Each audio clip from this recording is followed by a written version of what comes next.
Here, welcome back to the RCINFORMER YouTube channel. It helps if I have a microphone plugged in. I knew I forgot to do something. Otherwise, that might be the closest on time I've ever started one of these things. So, but I had to put a lot of stuff back together again and get microphones and stuff set up. Give me little messages, guys, if y'all are, hearing the audio okay. Make sure we're getting good audio because, again, I threw all this stuff together. It's been sort of sitting dormant for a little while here. Let me make sure I've got audios shut down here so you guys aren't getting bleed over. But give me a thumbs up and send me a message and let me know if you guys are hearing me okay. And let me go to the main page here. I'm just checking a couple things here. Let's see, I'm just tuning up a couple of deals here, making sure we're doing well. And let's see what we got here. All right, let's see how everybody's doing. If we're all lined up, everybody's in there. Okay, all is well. Let's see what we got here. Victor's in the house. We got Josh Howell. Jackson RC Aviation is here. And actually, I can see it better up there. Let's see. Roger K. Mike Bird's always in the house. He was like the first guy to send me a message like 2 hours ago. So he's always here watching, which is cool. Appreciate that. And let's see. Tony Jenkins is here. Tony Jenkins. It's easier to get here so early when you're 5 time zones ahead. Yeah. Let's see. KMRC Models in the house. Guys, we're going to be talking about their new Afterburner here. So this is the V3. I've been testing it, messing with it. I'm getting ready to put it in a plane. It literally just showed up. Craig Beevan's here. So if you guys got KMRC Models questions, they're here. So, feel free to ask questions about that, and I'm sure he'll answer that stuff for you. So let's see. Annapolis, Maryland is Randall Andrews. So it's not your typing, it's my reading. Let's see. Who else we got? Roger K. RC Glory. Okay, you guys got good audio? Can you guys hear okay? Does it need to be louder or quieter?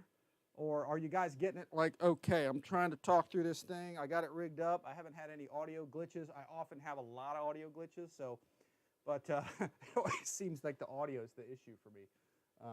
Everything's working great when I'm setting up, but then I go to do the live and the audio just gives me problems.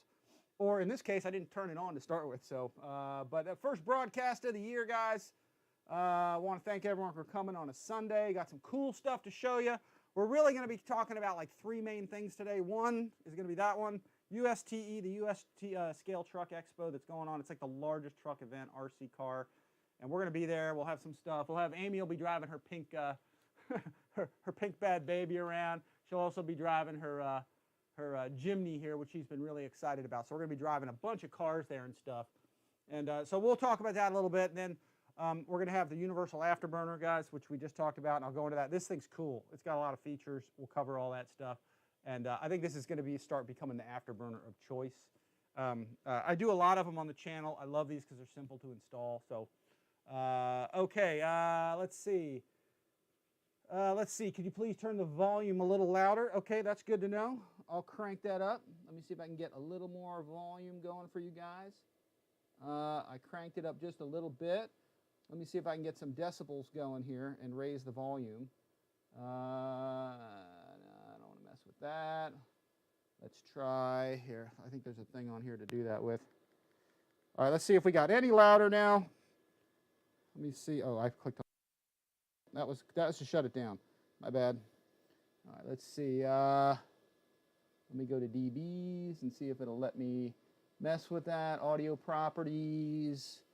Let's try making it a little louder. Sync offset, mic and aux.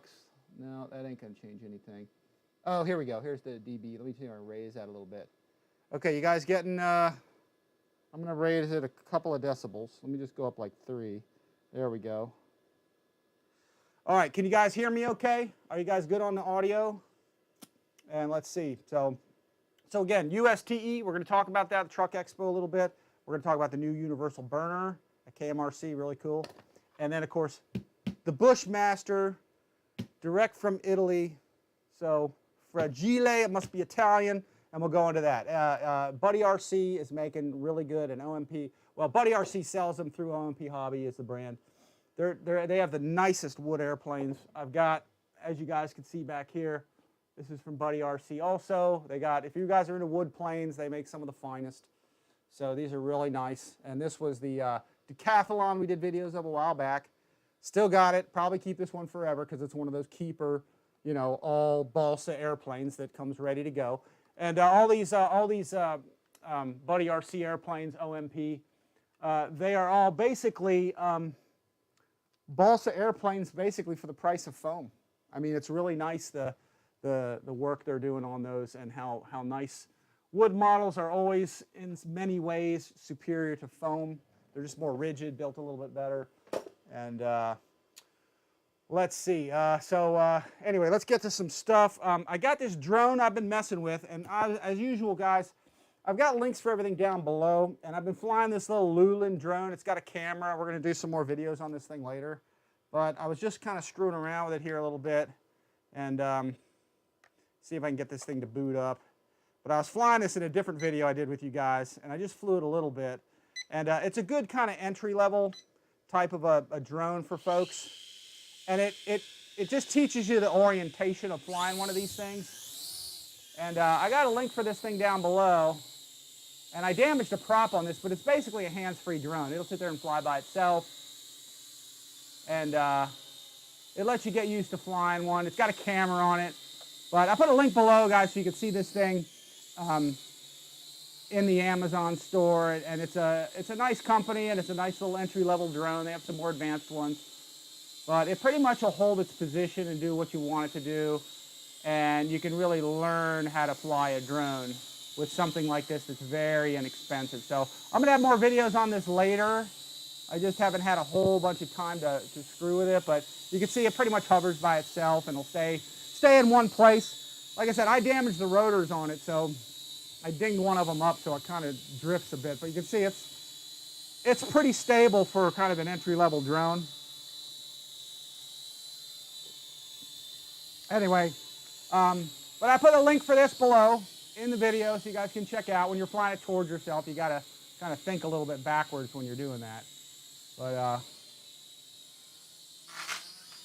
no. Yep, and there you go.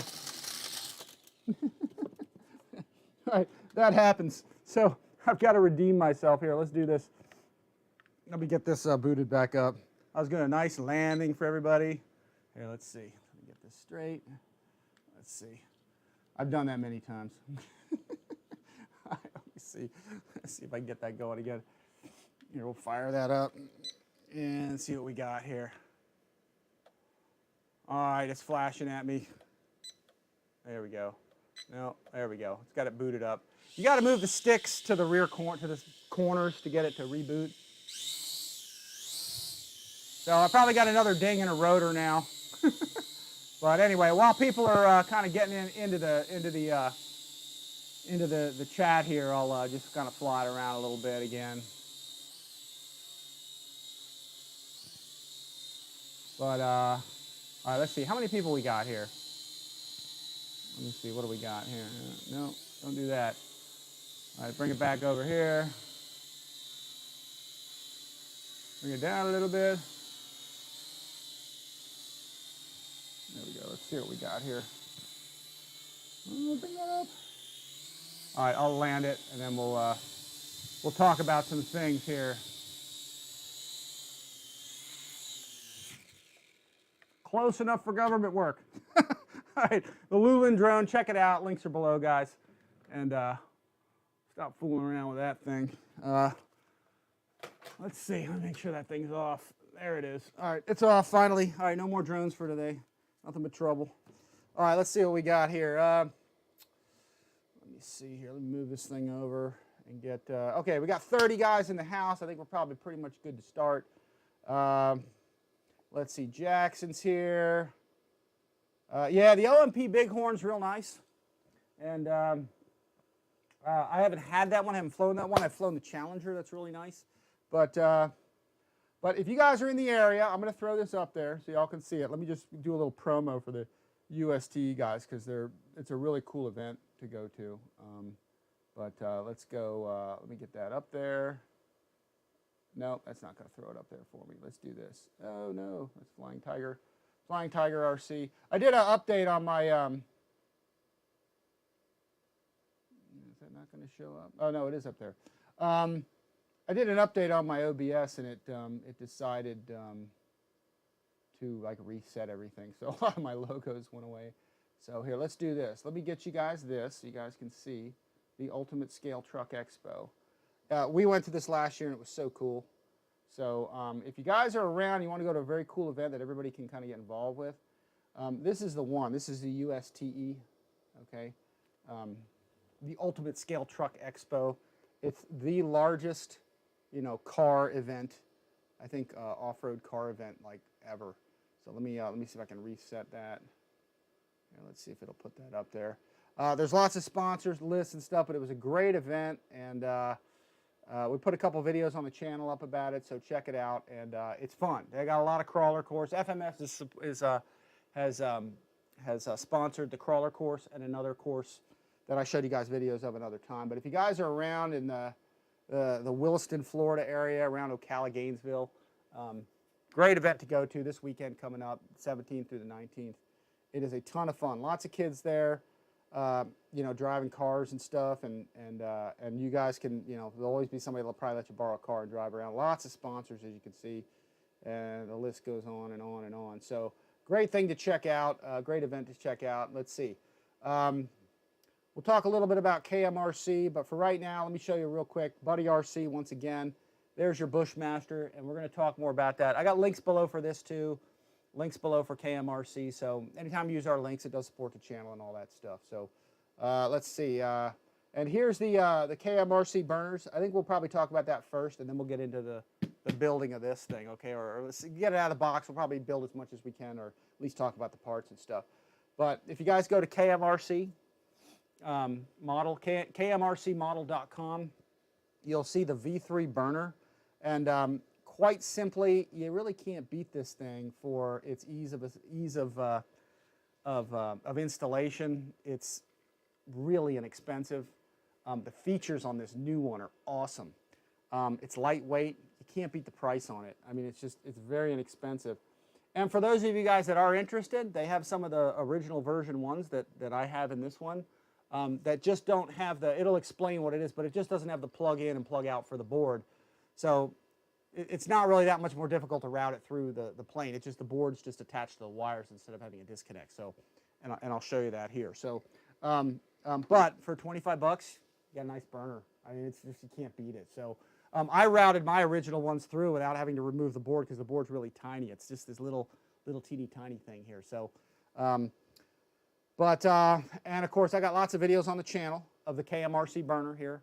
I got the original install, which is the same for the new one, same installation, and did it in a bifurcated duct in the FMS Rafale.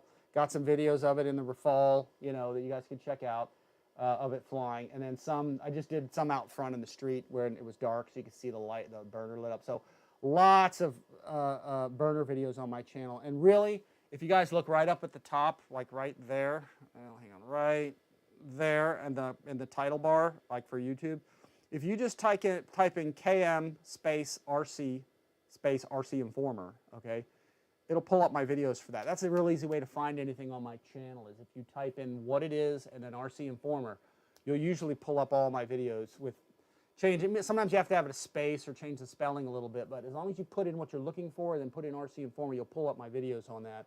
And that shows you how to get to all the stuff that I've done on a particular, you know, item or something. But yeah, we did the full install, introduction, the whole deal. So, and we'll talk about that that right here. So what else do we have here? Yeah, this was my video, folks, of the twin KMRC original burner, okay, in the SU27 from FMS, and you can see how nice those lit up.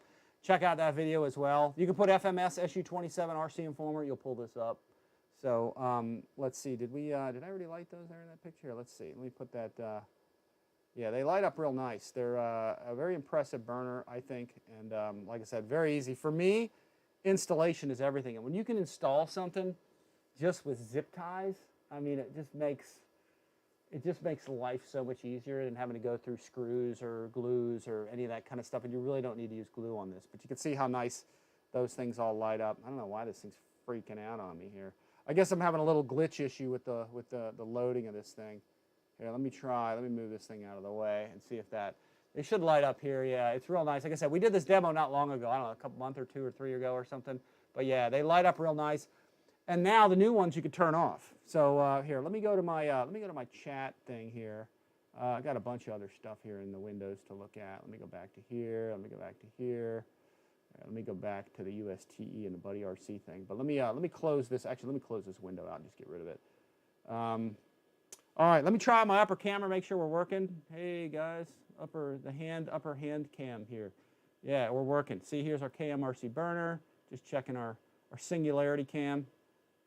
So make sure we got both views working in there. That looks good. Okay, so let me check in with you guys one more time. I'm going to check on the message board, see what you guys got going for questions and stuff. Again, we got about 29 guys here, so let's see. Wreckham Royce came in. JCB 67's on the way, or he's in the house. Air Hammer's around. Okay, and I think we'll get to this. So I think what we'll do is we'll start off with the burner because it's real quick to do. And we'll get into that. So this thing is awesome, folks. In fact, I'm gonna I'll go to my upper camera, okay, and let's see. Let's flip to that. Oh no, I'm already there. Sorry about that. Already there. So let's go to that, and let me zoom down in on this so we can get a good clear picture of this. And just down here on the desk. And I'm going to move over another window so I can see you guys chatting at me, and I can maybe answer questions if you guys have questions on this thing. So I can see that stuff. No, that thing just went away. So here's what we have. Let me try. Man, I'm basically manipulating a window here, guys, so I can talk to you guys a little easier. There we go. So when you get this thing in the box, here's pretty much what you get. You just get a very simple, you know, burner in a bag, and that's it. You open it up, and what you have inside is this. You unwind it. You can see it's when it comes, it's already all of these wires, and there's normally 2 wires, but now there's 4 of these things because, and it's usually wrapped around like this. It's very compact, okay? And then it has a simple board, PC board. Now the board is universal for twin and dual because it's got 2 connectors, one here and it's got one here. That's for 2 burners. So this one's just the same module I use for singles or twins. And it's also backwards compatible actually with the old burner. So you can put an old burner light in here and it'll work. It just won't do the new features with the new lights and stuff. And now we have a switch on here. And this is switch to switch the modes, real easy to do. And then there's your basic plug-in for your throttle Y-harness or your throttle, if you have a separate channel and you have it digitally connected. And then this is for your battery and stuff. So it's real simple how this thing works. And now what we have on this thing, there's 4 wires because there's 2 sets of lights. And the 2 sets of lights that we have, okay, as you can see here, you've got 3 Cree lights at the end that are blue, okay? And then you've got your normal, okay, burners or your normal lights on the side that are orange. And the blue and the orange mix together to make like a purple. And it's really, really pretty neat. So the features on this thing are pretty cool. In fact, I'll just throw up a kind of a very simple version of this thing. These are the new features on it. 3 color modes, so you're able to see them. Actually, there's 4. Yeah, this is the old one. What the heck is this? Yeah, let me take that back. Hang on. 4 modes. This was the new one. This is the new data sheet. So you're sure your throttle's at 0%, short press to change the color mode, and we'll go into all that stuff. So, but you have a yellow, orange, blue to yellow center with 100% throttle. You got an orange, blue, and purple. You got a blue only, and you have an orange and yellow at 100% throttle. So just the orange color if you just want that. So now the idle power. Normally these burners are on idle at low power setting. Okay, you can see the burners lit, and they're always on. Now you can turn it off. You just press that button for 3 seconds, and it turns off their burner at idle. So you don't have to have it run. I know a lot of guys didn't like that. I like it because it just, it looks cool when they're burning all the time. And then, of course, we got a low voltage alarm. So they set in a low voltage. This is cool. So when you set this up, you can set it for your voltage, what you want, 3.4, 3.5, 3.6. What will happen is if you get to a low voltage with your battery, your burner will start flashing on you and tell you, hey, time to land. So that's another feature that's kind of neat that they put into this thing. And here was the original feature chart, but yeah, low voltage alarm, idle power, flashing on and off. There you can it's a thing about the calibration. And then what was the other thing? Oh, there's an improved refresh rate on this thing. Okay, so hopefully with videos, you shoot video, it shouldn't flicker as much, or you should be able to pick it up. But although my original ones, you know, I never had any problem. The video picked it up all the time. Like in that SU-27 video we did. I don't remember it really flickering at all. It looked great in video. And then, of course, the price is real low on it. So, again, I got the link below. Check it out, KMRC model. And now this is actually designed. Where did it do? Better wiring diagram. Where was the, designed to fit outrunner motors. Okay, so these actually now have a little, and it's, you got to go to the website. They're going to put a picture up of how it works. There's these little holes down here that allow you to wire it to the cowling of a fan with an outrunner motor. So you can actually use these on an outrunner if you wire it right. You know, it doesn't, obviously it's not going to glue to the back. But anyway, so you can do that now with this burner, or it's going to be designed for that. And there's other ways to do it if you have an outrunner motor. But again, these are mostly designed for in-runners, but they will go with an outrunner with this kind of wire design. And the KMRC is probably going to put pictures up of this later that you guys can check out. So, but yeah, real nice. So let's go back to our kind of regular top view. And I'm going to really quick, I've got my SU-27 right up here. And I have a battery in there just to show you guys the stock burner that you can still get. Like I said, they're on sale, the original ones, without being able to disconnect the wire from the PC board. They've got them as low as 25 bucks. So yeah, real nice burner. So let me plug this in real fast. I'm just going to kind of reach over here without knocking all this stuff over, hopefully. I'm just going to plug this in real fast, little reach. There we go, and those should light up. And you see, there's my stock burners there, and I'll go over there a little bit so you guys can see that. We'll go up a little bit. There we go, we'll zoom in on those. You can let these stay at idle, they're not going to get too hot, but at full throttle or higher power settings, again, you want to have airflow over them when they're at higher power settings. But you can see I'm just using my Hobby King, my tester, and you can see they get brighter. And these are the ones I had in the video, and they're super bright. You just want to have airflow over them if you're going to keep them at high power settings for like a long, long time. So, but these have been beautiful in there, flying in there just nice. So, and you can see they're zip tied in there. Just attach them to the back. Again, I've got that full video on the channel of how to install these, and they're universal for any in-runner. They're awesome. I mean, just really simple install. But these are going strong in here. So again, just be cautious not to keep them too bright, you know, for too long when there's no airflow over them. That's all. So, but otherwise they're pretty cool. So, I'm going to really quick get. I have a battery over there I have to get because I put this one. I can't pull this one out without the plane falling off. So let me just unplug this real quick, and I'm going to grab another battery. Unplug that. Let me just grab a battery I parked over here and I forgot to grab. Give me a second, and we're going to plug this in and show you the new features. It's cool. Here we go. I'm going to go with one of my favorite new batteries, which is this. That's your China Hobby Line Black Series 5000. You can't beat the price on it. It's awesome. It's fairly small, fairly thin for a 6S 5000. The price is good, and it's just a good battery. It seems to put out good battery. It's 65C discharge, so you can't beat it. So. Okay, so here we go. This is what we're going to do. Let me go to the, let me grab this off of here, and then I'm going to switch to my upper view here, and we'll talk about this here. Let's get this on here.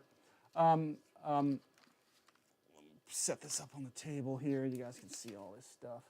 Real simple. This thing is cool. So I'm just going to plug this right into the signal line, all the way into there. Then we're going to plug this in, and we're going to show you how this thing works. This thing is cool. Plug that in. Hopefully nothing smokes. Usually it's when you let the smoke out, you know, because everything runs on smoke, right? You let the smoke out, and that's when stuff stops working. So, all right, let me do this. I'm going to run. I'm going to do one more thing. Since we've got an ability to hit the switch, which is the one thing I don't have a remote for, I'm just going to turn the lights off here. There we go. Turn that down too. All right. So the room's not real dark, but it's just dimmer. I got light coming in from a window, so But there you go, guys. That's how this is at idle. I mean, holy smokes. All right, Mike Bird's here. New planes and boxes. That's right. We got it all here. So here, let me go to top view. So here's how it is just in the normal mode 1, okay, which is pretty neat. Let me tap my screen there, see if I can get that thing to go away. There we go. And you can see how nice that is. So as I throttle up here, you see our flashing, or our light down here on our PC board here. As I power this up, you'll see it start to get a little brighter. And you can't really look directly at this. It's pretty darn bright. You get into the blue light coming on, and then it turns into like this purple. And then it will flicker and all sorts of stuff. So you really don't want to keep it bright for too long because it can heat up and get warm, but it's not horrible. So let me go to our regular kind of view so you guys can see this at a distance and how this goes. But when you have it inside of a thrust tube, it really mixes the colors together really well. It diffuses them. So as I brighten this up, you see that purple come on, and they're both lit together. That's the cool thing, is they're both really lit up. And it changes color as it morphs. It's very, very neat the way they did it. So, but yeah, and that's just, like I said, I'm trying not to look at it because it's just too darn bright. So, and then we've got modes. So we'll go to the first, that's the first mode. Let me go to our top view here. And then we've got our light here, or our button. I'm going to press it once, and that should change the mode. Let's see what that does. And that's going to go into a blue. Let me see. I might not have pushed it hard enough. There's just a little micro switch right here. I think I just switched it there. There we go. Hang on. Let me get back to the beginning. That's the fourth mode. That's the first mode. So the first mode was yellow, goes to blue and purple, and that's cool. Let me see if I can tap it one time. Go to the second mode, which the second mode, see if I can read what that one said again. That one was just going from yellow to blue to purple at 100% throttle is what it is. So again, throttle up, that comes on, and then it just goes to like sort of a full purpley kind of thing. Really bright. Again, I'll show you that from the front view too. And that's lights up, turns purple, full mode. Again, it's just mixing the two colors together, but they're both lit at the same time. That's the neat thing about it. And then you go into the third mode, mode 3. I'll tap that again, and it's just blue. So it sits there at an idle. And you can see it sort of pulsating. See how it looks like that? Very neat. And again, this is going to look good in the thrust tube. I got to get it installed in one, guys. So we'll get it in there for y'all. And then as you throttle up, it just gets brighter and brighter. So it's just it's wild. These Cree lights, no, they're not really hot at all actually. But again, you want to have airflow over this. I could end up burning out one of these showing it to you guys. So it's possible. Because I'm just demoing it for you here, and there's no airflow here. So, so let me go to the fourth mode, okay, which is all yellow. So if you just want the yellow, the orange color, this will do it for you, and it'll go all the way up. So, and it'll flicker and all that kind of stuff. So, super, super bright. In fact, let me go back to mode 1, which I think I'm there. Mode 2. There's your blue mode. Just the tip lights is really all that is, but they're bright. I mean, they're really bright. I mean, that's going to glow the heck out of that tailpipe. Holy smokes. So, okay, so after looking at that, maybe I should have done this last because I can't see anything now. But here we go. Let's go to the top view here again. Now what I'm going to do is I'm going to change to the turn the idle off. I mean, I can only demo so much stuff. I can't demo the low voltage stuff. But what I'm going to do is I'm going to press and hold this button for 3 seconds. 1, 1000, 2, 1000, 3, 1000, and then let me cut it off. And there you go. That turns the whole thing off, okay, at idle. Okay, so now in this mode, as I throttle up here a little bit, it should start to come on. It looks like it comes on at, I really don't know, guys, 20 or 30%. It's probably on the website.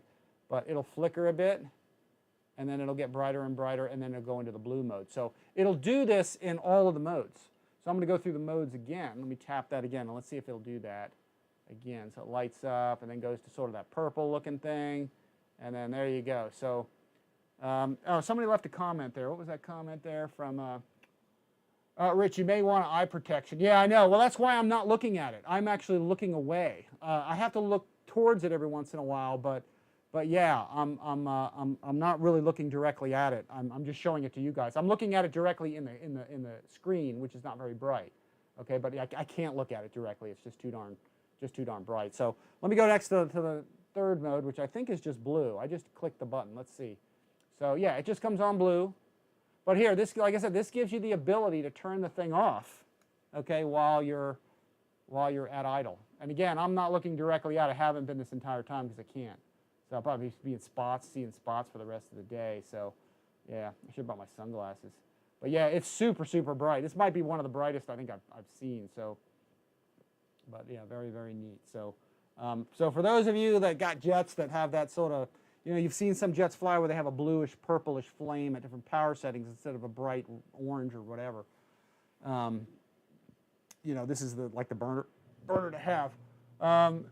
Rich, have you installed a sound system of the electronic? No, I haven't put any sound systems in, guys. I just haven't gotten around to it. Let's see. We're going to have an AEROBATIC MiG-29 with our V3 burners coming soon. Yeah, so that's at KMRC, guys. And I might actually put this in my MiG or my F-15, I'm thinking about. So we'll see. And those are outrunner motors. So I actually was thinking you could run a dowel rod, not a dowel rod, carbon rod through the ducting, actually, and then just strap this to it. That's probably a real easy way to do it too, so I may end up doing something like that. So, but yeah, that's cool. So, and then let me go to the last mode, which is just, you know, orange, just your orange color, and that's just coming on at about, I think, like I said, I'm guessing it's about 20 or 30%.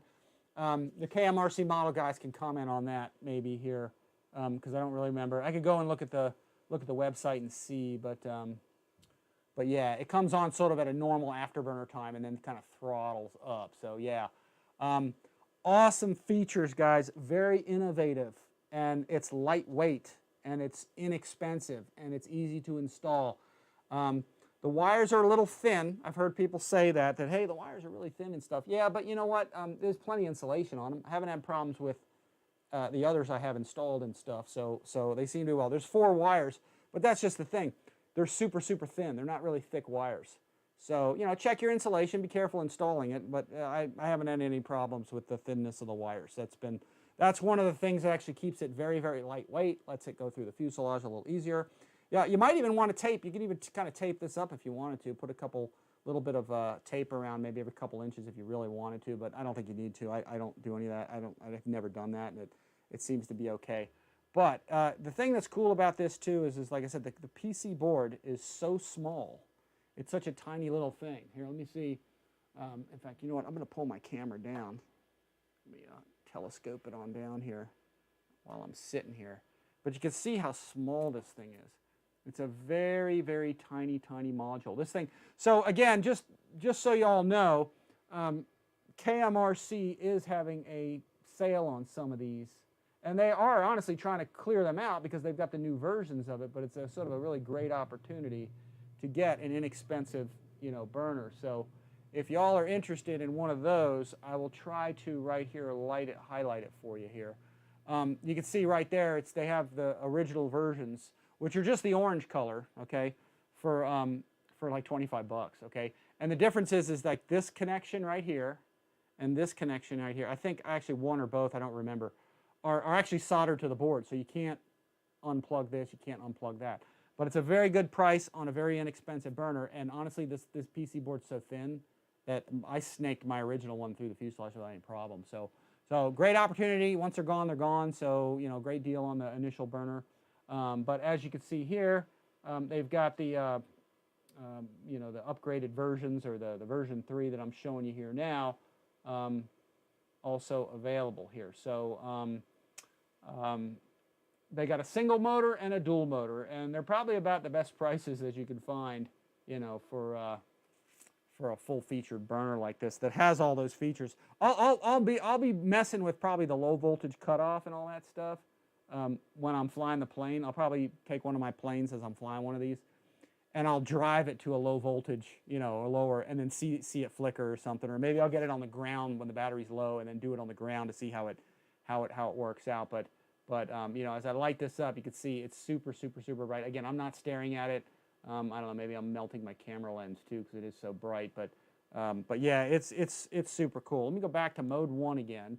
And again, you guys can see, I'll give you a nice close-up here of it so you can see how it looks. That's my camera light coming on to show you guys the detail on it. But that's what it looks like. This is probably a close-up like you'll never get. But you can see the wires come right through there. Here's your little holes here, right there, okay, for your pass-through to mount this to the fan shroud, okay, of a fan setup with an in-runner burner, okay, or with an outrunner, I should say. So, but this just mounts right to the back of the outrunner, or right to the back of the in-runner. Sorry about that, I keep confusing that. And then, but there's your Cree lights on the end of your. Now, one question I did ask the KM guys was, hey, does this thing, is there going to be any heat problem with this? You know, because this is actually glued onto the back of the lights that are already there. And they said, no, they haven't had an issue with it. And honestly, just me playing with it this much, it's not even, it just has a slight warm feel to it, but not, you know, but that's about it.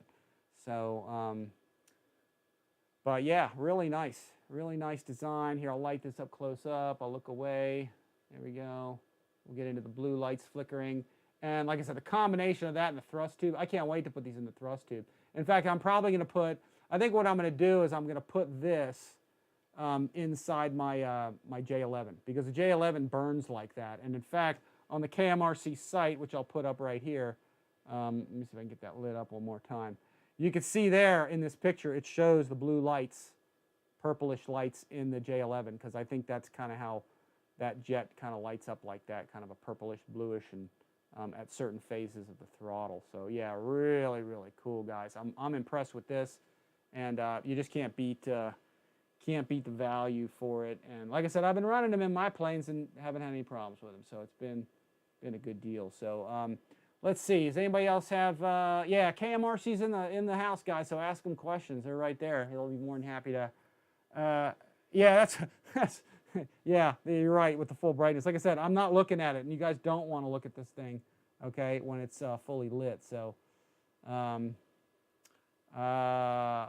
you all looking forward to watching the Super Bowl? No, I could care less about sports. Let's see. Yeah, I'm not a football person, guys, especially with all the kneeling that's been going on. I can't really watch that. Let's see, you can calibrate, KMRC and say you can still calibrate the V3. Comes on whatever you want, just like the version 1 and 2. So yeah, you can calibrate it so it comes on when you want it to with the throttle, and we did that in the video. So again, be sure to check that out. Again, I've got that, let me see if I can put that on the screen for everybody. Go to that. Yeah, here, let me put that back up there for you. I show you that in these couple of videos that are here. Let me roll this over. So if you guys want to check that out, I've got them in here on these videos here. So yeah, it'll show the full install. I'll show the calibration of it and all that. So you can have it come on. You can actually have the throttle, the brightness of the burner. You can have it kick on at whatever throttle setting you want. You just program. It's real simple to do. So, and I show that in the video here. So, and I'll probably do another install video of this, a full install of the new one here, probably, or at least show it lit, and we'll talk about that as we do it. So, real easy stuff. So, anyway, if anybody's got any questions here on the burners, check them out. KMRC model. You know, feel free to check them out. Links down below. And let me get this out of the way. That light is still on because it thinks it's dark here, but yeah, real impressive, folks. I actually like mine when it's lit all the time. So here, I'm going to press the button, and I'm going to hold it here for 3 seconds. 1, 1,000, 2, 1,000, 3, 1,000, and then release it. Okay, and now it comes on steady. So it'll stay steady, real low burn. This looks brighter to you guys through the camera than it really is. And in fact, what I'll do is I'll go back to daylight since I got to turn the light back on anyway. I'll show it to you during the light with the regular light on so y'all can see. I got to get a remote for this light thing here. But, and that way you can see how kind of bright it is, not bright it is, just with full-on lights. I've got the entire ceiling of this shop with high-intensity LEDs, so it's very bright. But you can see how bright that darn thing really is. And again, I'll light it up. And you can see it's taken the abuse of me lighting it up just sitting here, and so far it hadn't burned out yet. But yeah, it's not even, it's like a little warm, but not even to the point where, you know, again, I only want to leave it there for a few seconds because you could burn it out, but you really want airflow over it when you're doing this. But again, I'm doing this for demonstration purposes, but it's really intense how bright that thing gets. It's just crazy. Again, I'm not looking at it. I'm just seeing it to the side of my thing. But he's right, you know, use eye protection if you're not sure. So here, let me go. This is mode 1. Okay, and there we go. Very cool burner into a purple. Yeah, you gotta love that. Yeah, this is to me is the burner to have, guys. Inexpensive, lightweight, easy to install, great features. Very inexpensive. You just can't beat this thing. It's cool. Let me go back to the next. Let me go to the next mode. Let me see if that worked. If I changed it over to the purpley, yeah, it just gets purpley and stays there. That's cool. Gotta like that. And then the full-on blue again. Yeah. So that's at idle, just pulsating a bit. Again, this is in the light. Okay, so yeah, there you go. That's what it looks like. That's the, again, super bright with all those LED lights. It's crazy. Yeah, that's cool. So anyway, any questions you guys have, throw them up here. I'll see if either I can answer them or the KMRC guys can answer it. But a very smart, very, very smart burner. Very well designed, nice features. Honestly, I think they got the market cornered with these things. They're just very cool. You sort of can't beat one. So let's see, Sean Everett's in the house. Chiefs, Chris Dolan, let's see. You got my subscription with the kneeling comment. All right, cool. Yeah, no, I'm in agreement, man. No kneeling during sports and stuff, you know. Call a press conference with them. Say what you want, but not during the game, not with veterans. Yeah, you just don't do that stuff, man. You know, again, call a press conference and say what you want to say, but don't do it during the game. People come to games to get away from that stuff. You know what I mean? People go to games to not have to mess with that stuff. Mike Bird says fools do it in England also. Yeah, it's unfortunate, but you know, it is what it is. But hey, dude, I do live shows. That's why y'all are here. You don't have to watch the game. Come do some other stuff. Watch some movies or go out and ride a bike or ride a motorcycle or something. Yeah, there's lots of other stuff you can do. Worthwhile. Let's see. Richie Rich is here. 951. Sean, are you talking about the T28 carbon? Okay, you guys are talking about some stuff.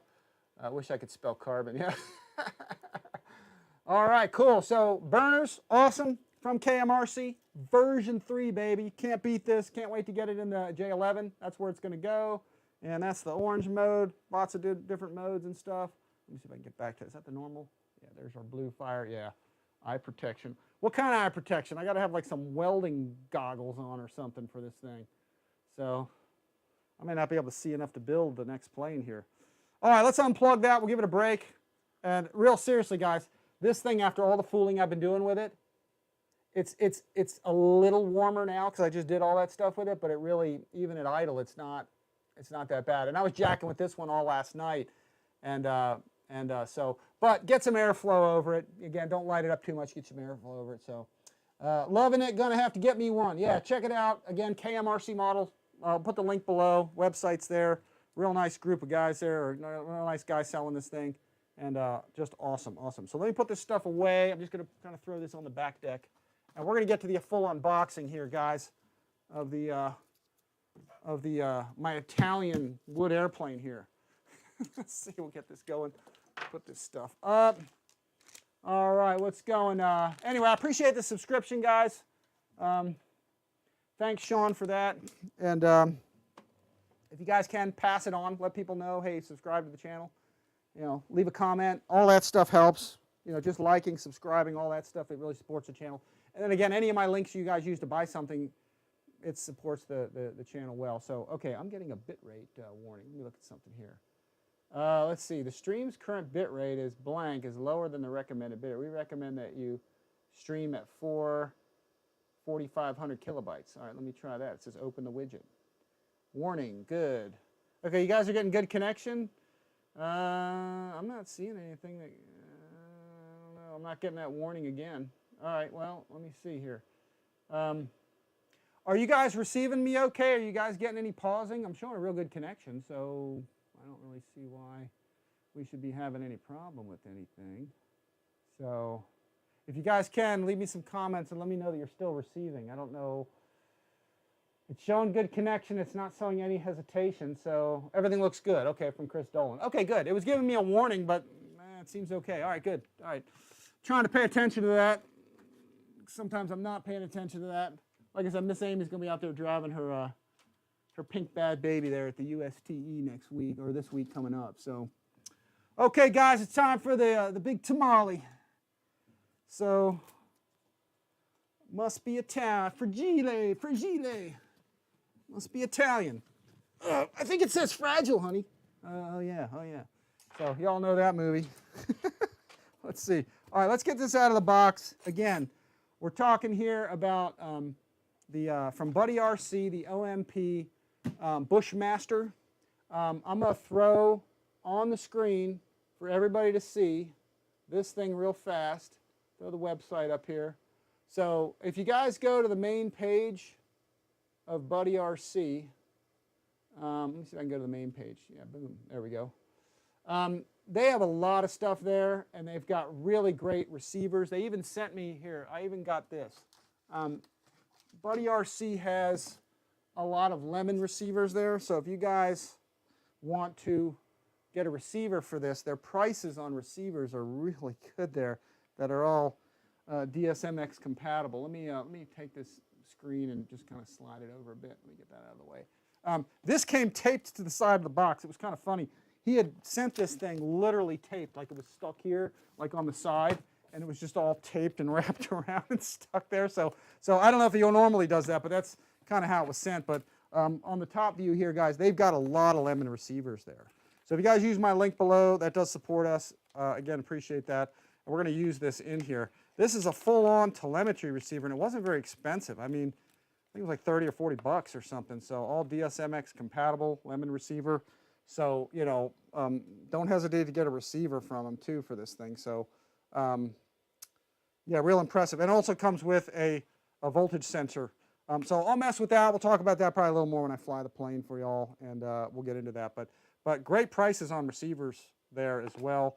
So, and I'll try to show that here. Let me get back to this view, and let me get over to here, and let me see if I've got my. Where did I put that thing? I put my glasses somewhere. I can't find. There we go. Let's see. Sometimes it helps me to have these things a little bit. Let me open this up. Let me get. If you go into control, I think you guys. Hopefully you guys can still see that because I can't see what you're doing. Radio receivers. If you click on that. You can see here, guys, there's boatloads of receivers there. Let me try to move this full screen over here. There you go. So if you can see there, they've got really good prices on receivers. So, you know, if you guys need a voltage or receiver, you need multiple to whatever channels you need. I think they have even up to 10. And they even have them here, as you can see, with your amp draw, you know, so you can actually, you know, read what your amp draw is, but all different sizes of receivers. So, and the prices are really good. I really didn't know Buddy RC had all this. There's a 10 channel, guys, DSMX compatible for $26. So you can't beat that. It's the same as other brands, but it works really well. I've actually used one, not the lemon, but I've used the orangey ones or the whatever the other brand was called. But yeah, and then they got these lightweight ones. The really tiny ones across there. But anyway, check them out for receivers, you know, Buddy RC. But their claim to fame here on these models is just excellent quality, but you get basically wood airplanes for the price of foam. So let me see if I can go to this. Let's go to balsa planes. They got foam stuff too, so check it out. Like I said, any of my links that you guys use, okay, down below, you click on my link. If you get anything through there, again, that does support our channel. We appreciate that big time. So you got the Bushmaster, comes in several different colors, and the newest one, which is the one I'm going to show you, is plug and play. I think the original ones, or the ones they first had out, were, let me see if I can lower this. Sorry about that, guys. I'm having a little window problem just because trying to make this thing, you know, easy for everybody to see is kind of a pain. Let me try to get this. Okay, it's resizing it here. Let me try to get here where y'all can see it a little bit better. I'm getting squeezed off to the edge here, but let's try to get, no, that's not the right window. Got too many windows open. Here we go. This is the one I need. Let me slide this over. So there you go. You guys can see in the window. I'm not going to be able to see myself when I do this. But they got the Bighorn, Decathlon. Some's in stock, some's not. They got some aerobatic wood planes. The Challenger is awesome. This is a new color they have, the one right in the middle of the screen there. That's a pretty cool razzle paint job. I like that. It's green, white, black, yellow. And then here's your Bushmaster right here. Let me click on that. Oh, the Decathlon ARF is sold out. So if you guys want it with the servos in it and all that, electronics, Plug and play is the way to go. So they've got some in stock left, so only a few. They've sold a bunch, but it also comes in a blue. So there's 2 colors. In fact, I'm going to just Google that because I'm not having good colors there. OMP. Well, actually, you know what? Let me take that back. Let me go back to that. Here, let me go to Buddy RC. Let me go down here. Oh, here we go. This is it. This shows you all the 2 colors. Okay, it shows you the size, 1600 millimeter wingspan, 1300 length. Shows you all the Techno Battle speed controller and all that stuff. Batteries 4 to 6S. And let me go to, here's the paint schemes. So there's the white and blue. Okay, so really nice paint job there. And you got the yellow, black, and red. So, you know, you got 2 color options on this deal. Both of them are really cool. So can't go wrong with those. And I would imagine the decals are on it, but we'll see. We have to put those on. We'll get it inside the box here. All the hatches and everything have magnets. And we'll look at the quality. We'll check it out. It's really nice stuff. Carbon fiber tail bracket. So package contents. Anyway, you can go through all this stuff and check it out. That's what the kit looks like when it comes together, what we're going to see. But I think ours has the motor and all that. I don't know if I got to install it or if it's already installed. I think it's already installed, if I'm not mistaken. So here, let's look at that. And there's your specs on it. 6L LiPo, ESC, it shows that, whatever. Because you can do 3D stuff with this too. It is a 3D-able airplane for sure. So lots of power. So, all right, guys, let's get into it. I've talked enough. I fooled around long enough. Let me get onto this. Let me open up the proper window so I can see the comments and stuff. Still 30 guys here. I appreciate that. Not bad for I guess it's Super Bowl Sunday. I don't even watch football. So let's see. Time phone upgrade mic. Let's see who else we got. We got Dal Oswell Baltondo. He's saying something I can't understand. All right, let's get into this. Let's open it up. Let's get this. We're going to hobby knife it. I have not been into this. So for the first time, we're going to see what this is all about. We're going to unbox it. We'll assemble as much as we can, if we can at all. We'll kind of see what kind of time we have. The boxing of this thing is awesome. They have some tremendously good box. Oh, geez, there's another box in here. Okay, here we go. But this is how it comes to you. So you guys can be pretty sure that when you guys get one of these, it's going to be solid. You're not going to have, I don't think you're going to have, if you have any damage, it was due to the way they packaged it, not because of the way it was shipped. This is in a crate. Okay, this is one of those honeycomb crates. I didn't expect to see that inside of here. So this is basically in all essence, it's double boxed. So you've got this OMP or this Buddy RC OMP box, which is going down there, and now you've got this crate. So this is, I really wasn't expecting to see that on here, but you can't beat that. I mean, that's the best way to box an airplane. It's probably the most expensive too, but as you can see, it's this, here, I'll zoom in here, you guys can see. This is that honeycomb crate stuff. So this is tough as nails. This is like that kind of stuff. This is like the kind of box that you actually want to keep and use it for something else.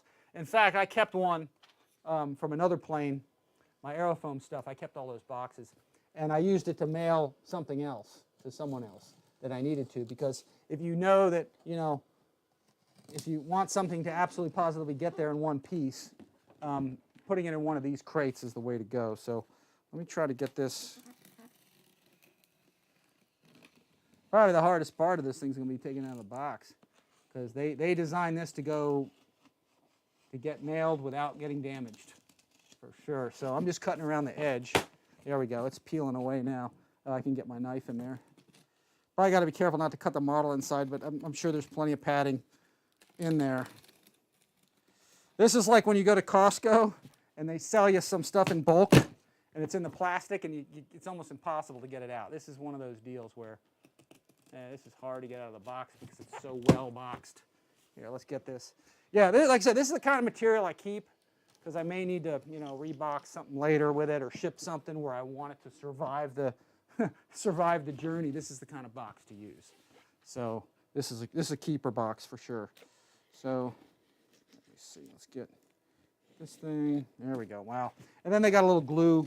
They used obviously a little bit of hot glue or something to kind of bind this together. So let's see. Let's crack that open. See what we got. Make sure Oh, very interesting. They've got, that's cool. Here, I'll show you the top view. As I pulled this open, this was holding the wing in place. Maybe I was supposed to open it from the other side. Maybe I was supposed to open it from the top. I'm not really sure. There might have been instructions or something that I just didn't read. But it looked like you're supposed to open that side, I guess. But what they have done, it's interesting. Right here is a piece of wood with the spar plugged into that. I'm assuming there's one on the other side. And that's to keep the airplane from moving around. So really nice. So let me get this box, let me get this top off. I'm going to use a knife right along here. Let me cut it along this way. And that should take the whole thing off. There we go. So yeah, use a little plywood. That's a good keeper plywood for something else. So recycle everything. All right, so that is it, guys. That's how it looks in the box. Very nice. You can see the packaging was done well. Probably one of the best around. I mean, very, very nice. So, and again, that spar is plugged into two pieces of plywood, light ply. One's on the other side, one's there, so it keeps it from moving around. So really, really cool. Great packaging. Gotta love that. So obviously, we got to put the stickers on ourselves. So let me get those off here. We'll pull this. Get this going here. All right, we got about 40 guys here. Thanks for coming on a Sunday here. Sorry I've been off grid lately, but we've had a lot going on that you'll see. Bushmaster, must be a snake. Yeah. So nice stickers. These are stickers to put on there. Yeah, so we'll put those all over the airplane and some other stuff. So we'll be flying all Spektrum in this, of course. So, but here, let's see. They got these nice little foam deals here that are joining everything together. Man, they don't want this thing to move in there. This thing reeks of quality, which is nice. It's nice. Sometimes, I mean, I love foam airplanes, but it's nice to have, I mean, if you could do a lot of balsa is just always, guys who've flown balsa understand balsa generally does fly better, but the cost of foam and how good foam has become, you know, warrants flying foam a lot. But when you can get this kind of quality in balsa, you know, what it would cost you for foam, which it would cost you, or you get balsa for what foam would cost you, it's totally worth it. Wow, look at that. That's nice. Nice cowling. They got a little piece of cardboard in there. I'll throw that in there. And, oh, that's all fiberglass. Ooh, yeah, look at that. That's fancy. Look at that. Nice fiberglass. Very nice. The whole thing's one piece. Wow, they did some work on that. Look how shiny that is. Nice scoop here to get air into your ESC. Yeah, really cool. So, turbine-powered Bushmaster. Reverse flow-free turbine is what that's called. Let's see, where they actually mount the engine backwards. And intake comes in there, and then the exhaust goes to the front and then out the side. So, let's see. We're going to get, let's get these out of here. This is the spar.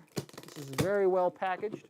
I'm going to actually leave that in there and just try to get the whole spar. This is a spar. I'm assuming that might be the wing spar. I don't think that this is, but maybe that's just a carrier to keep it, you know, shipping thing. This is probably the main wing spar, I'm guessing. But we'll see when we get into this more. Let's see how we got to get this out of here without manhandling this thing. Let's see. This is, I feel like I need like a decoder ring to get this out of here. So I haven't watched really. I saw a couple clips of some videos on this, so I haven't really seen what others have really done with it. I just kind of glanced and saw a few. Here, let's see if I can let's get these out of the way. I'm going to put that here. Put this here. Oh, no, that fell. Here, let's get this over here. And I'm going to let's go to the top view here. You guys can see how I'm going to approach getting this out of here. I feel like I need instructions to get this out of the box. Let's see, does this open up? I'll tell you what I'm going to do. I'm just going to cut this. Actually, you know what?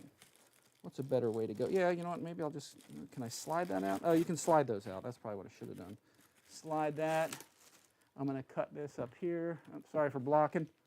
Cut here. Yeah, again, this is like a Costco item. They want you to buy it. They just don't want you to get it out of the package. Yeah, let's see. Some of that stuff's hard to open. Okay, so here we go. We'll pull this out.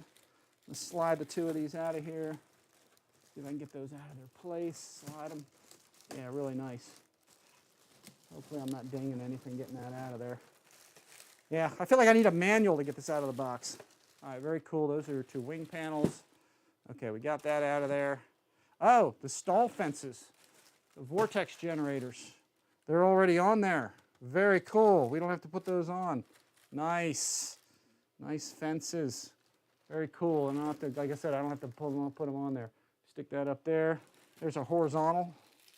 Very cool with our little vortex generators for that, for the wing, for the tips. Yeah, I like that. That's cool.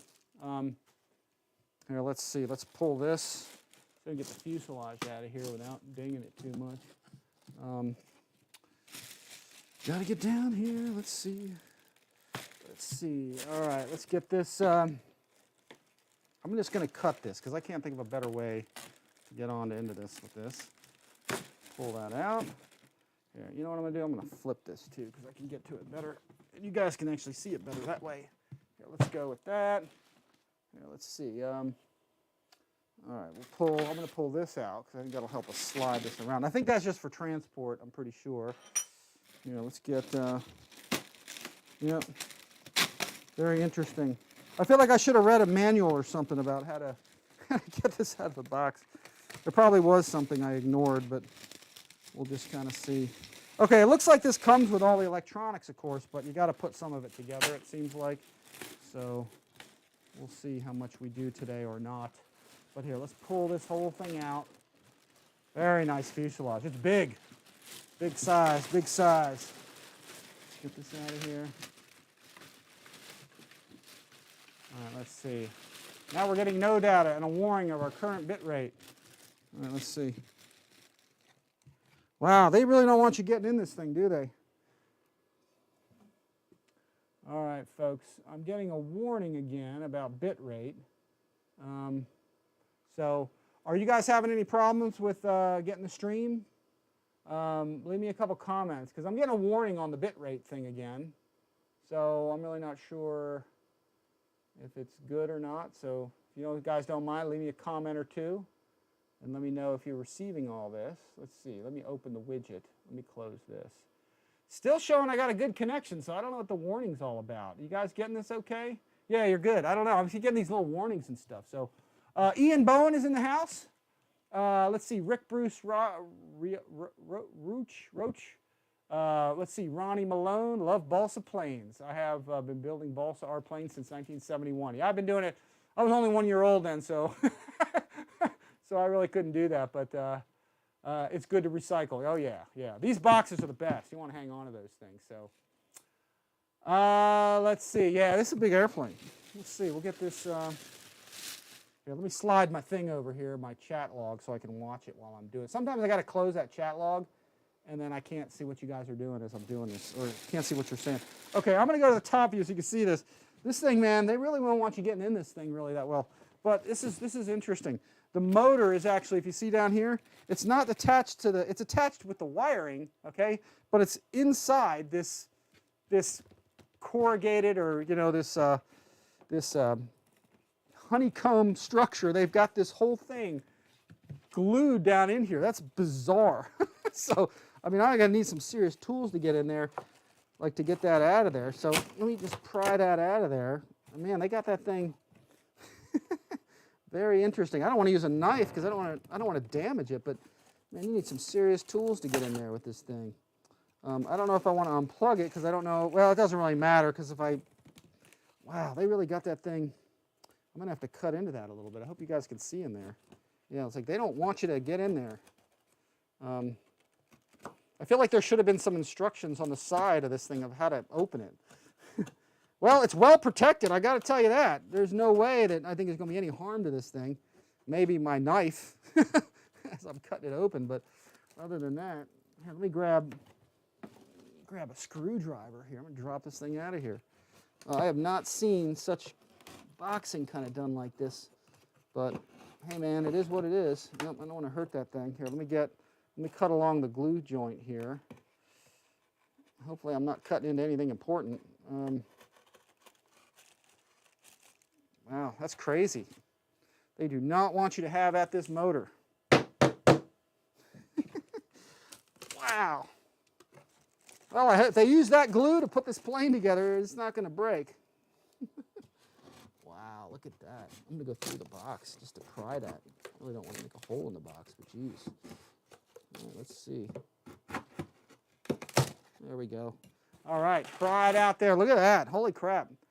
There's always something new with these things. So let me pull this. This is in foam. It's encased in some foam in here. Very interesting design. I mean, they almost had to build this plane into the box to get this to be like this. Let me pull that away. There we go. Wow, look at that. See, there's the motor in there. Wow, that's kind of a little hardcore, but hey, you know what? The motor's not going to move around in there. That's for sure. I mean, they're probably worried about this flopping around. It ain't going to flop around in there the way it is. The way they have it, they have that mounted in there. So let me get this all out of here. Wow. Holy smokes. That's like a raising of the Titanic kind of unboxing thing. That's crazy. Yeah, so we'll get this out of here in the bag. Well, I can't put a finger in there or anything. Let me try to pull this thing out of here. Wow, yeah. Holy smokes, yeah. All right, that's it. It's slowly coming out. Wow, that was like an adventure trying to get that. So, here, I'll get to the top of this. Let's see. Holy smokes. Get this. So, yeah, see, the motor's just kind of dangling here. I don't know if you guys can see that. The motor's just kind of, it's attached, but it wasn't dangling in the box. It was just secured in there. So, really, that's pretty interesting how they did that. Let me try to hold the two of these together. Sunny Sky motor, real nice quality looks like. See if I can slide this all out. Wow, that's nice though. Well, it's definitely a plane that is worthy of having that kind of packaging on it. Look at that. That's cool. Here, check that out. Let me switch the, actually look at that. Look at that. Look at the view of that. I don't know if that's carbon reinforced or just meant to look like it, but real nice Sunny Sky motor. There's your KV on it. It's like a 560, 3520. Made in China, baby. So we're going to bolt that right on, but your speed controller's already on there, looks like. And there's your Sunny Sky X series. Wow, the finish on this is nice. Look at this thing. I really don't want to drop the motor because they transported it all this way, trying not to, and I'm going to try not to. So, yeah, it looks like, what was it, 80 amp, 90 amp? So, Series X speed controller. It's bolted in, it's actually strapped down very nicely. They did a good job with that. That's right on the center line. It's got some carbon spars to help reinforce holding on there. Your landing gear mounts right there. Yeah, very cool. It looks like they've got a lot of this plane. They've got a lot of protectors around. Oh, look, they already got the screws in there. 3mm metrics already in there. Very cool. Very nice. Very nicely made. This is the hatch cover, looks like, right here. Pull that off of there. Get this out. Okay, if any of your covering is sticking up, use a hot gun use a heat gun or an iron or something to get that all down there. This is probably on with magnets, I'm guessing. Yep, man, looks like one of them might have flown off. Yep, no, there was a little thing here that popped off. You got to pull it, and I didn't pull it, so it's got these little slide catches. See these right here? And I was pulling up on it. I was not aware of it. I'll glue that back down, but clearly what you do is you put the front half of this in, you slide it forward, and then you latch this. So you unlatch, lift up the back, slide it back, don't pull it up. That's what just happened. So I popped the two of those off. That's something I wasn't really aware of, but it looks like the two of those just fell in there.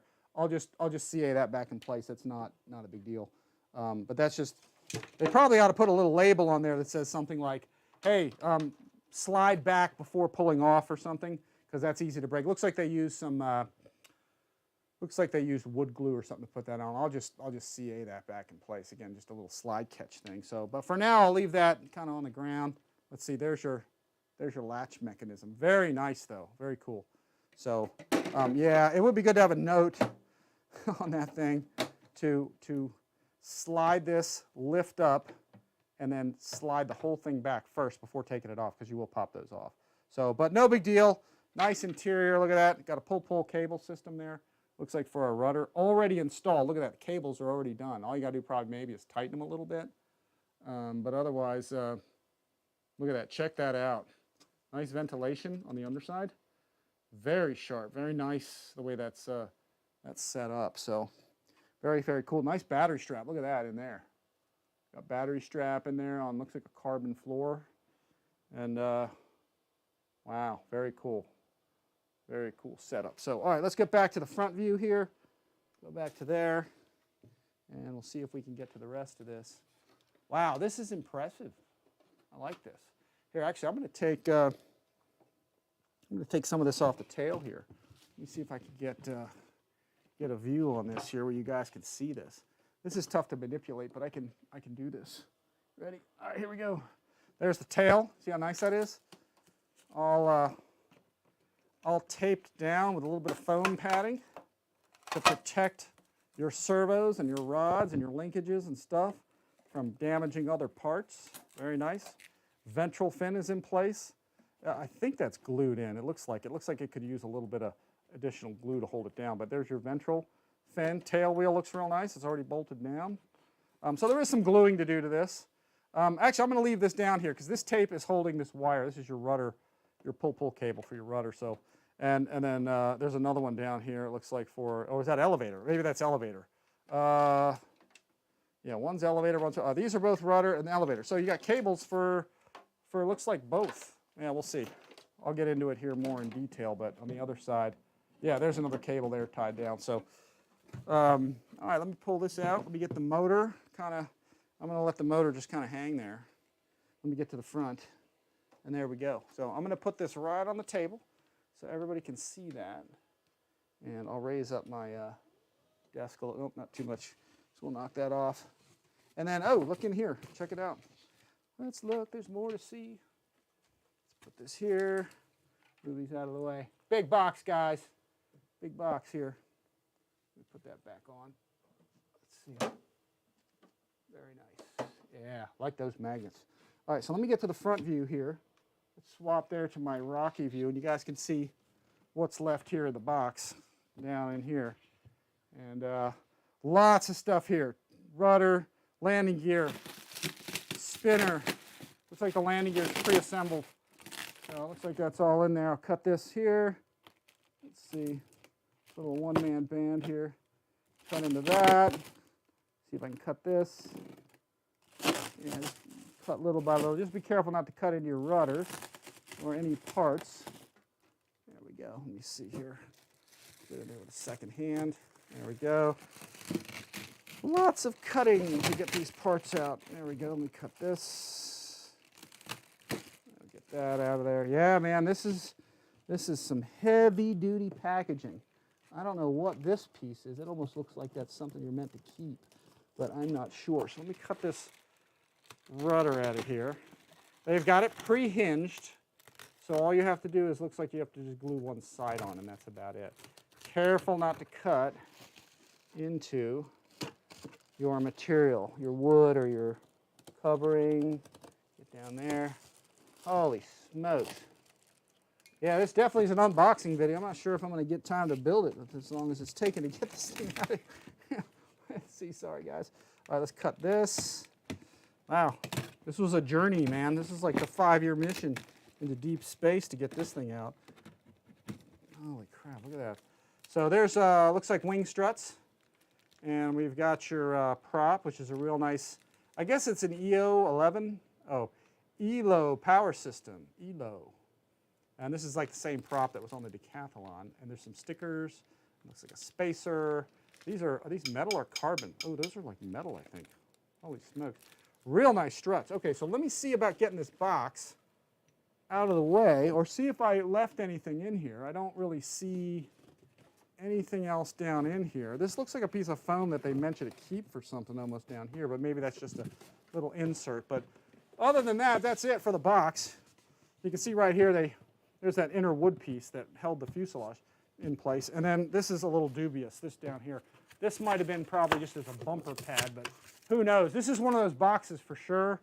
You know, definitely do not throw this out, okay, until you know you've got all the parts to the plane and you finished it, because there's a lot of crevices and stuff in there, and it's all taped down. There's not really much as far as foam crating goes. I'm going to put this box way over here. But holy smokes, man. Whew, that was a journey, man. I need a drink after that. Let's see what you guys got there. Okay, they're telling me still to change this this refresh rate or something. So I guess that won't be going back in the box, Rich. Yeah, no, it's not. But the box I keep to send if I need to mail something to somebody and I need it to survive. I'd rather have one of those things. Where's the wing spar, Rich? I think this was the wing spar here. This right here. This was the carbon rod. I think it just goes right through here. So let me see if I can put that through. See if that's a pretty tight fit here. Yeah, that's a nice tight fit. I love it when wing spars fit tight. Sometimes you get some loose ones. That doesn't budge. That's nice. Get all that stuff out of there. All right, let's do this. Let me get my here, let me grab an Ernst stand. Always using these Ernst manufacturing stands for stuff. So I'm going to take this for the short term. And right now I'm going to stick this kind of right here. I can do that without dinging my jet fighter plane there. And then here's our wings and tails. Here, we'll get this all out of here. Wow, that's nice. Very cool. Here, let's go to a top view. You guys can see that, and I can sit down while I do this. Here, let's see. We'll get this out of here. Holy smokes! Let's get this thing. Got to be real careful, guys. You don't cut into the material once again. You know that you're doing this. Let's see. Let me scroll here a little bit. Got 36 guys watching. Appreciate y'all coming again. Let me get this out of here. I can see y'all's comments, so if you guys want to throw some comments out there, I'll try to look here at the screen and answer them when I'm not trying not to cut my finger here. Here we go. Yeah, take your time cutting this open. Definitely don't want to scratch it up or cut into the material. Cover it. Oh, ooh, that's nice. Ooh, look at that. Look at that.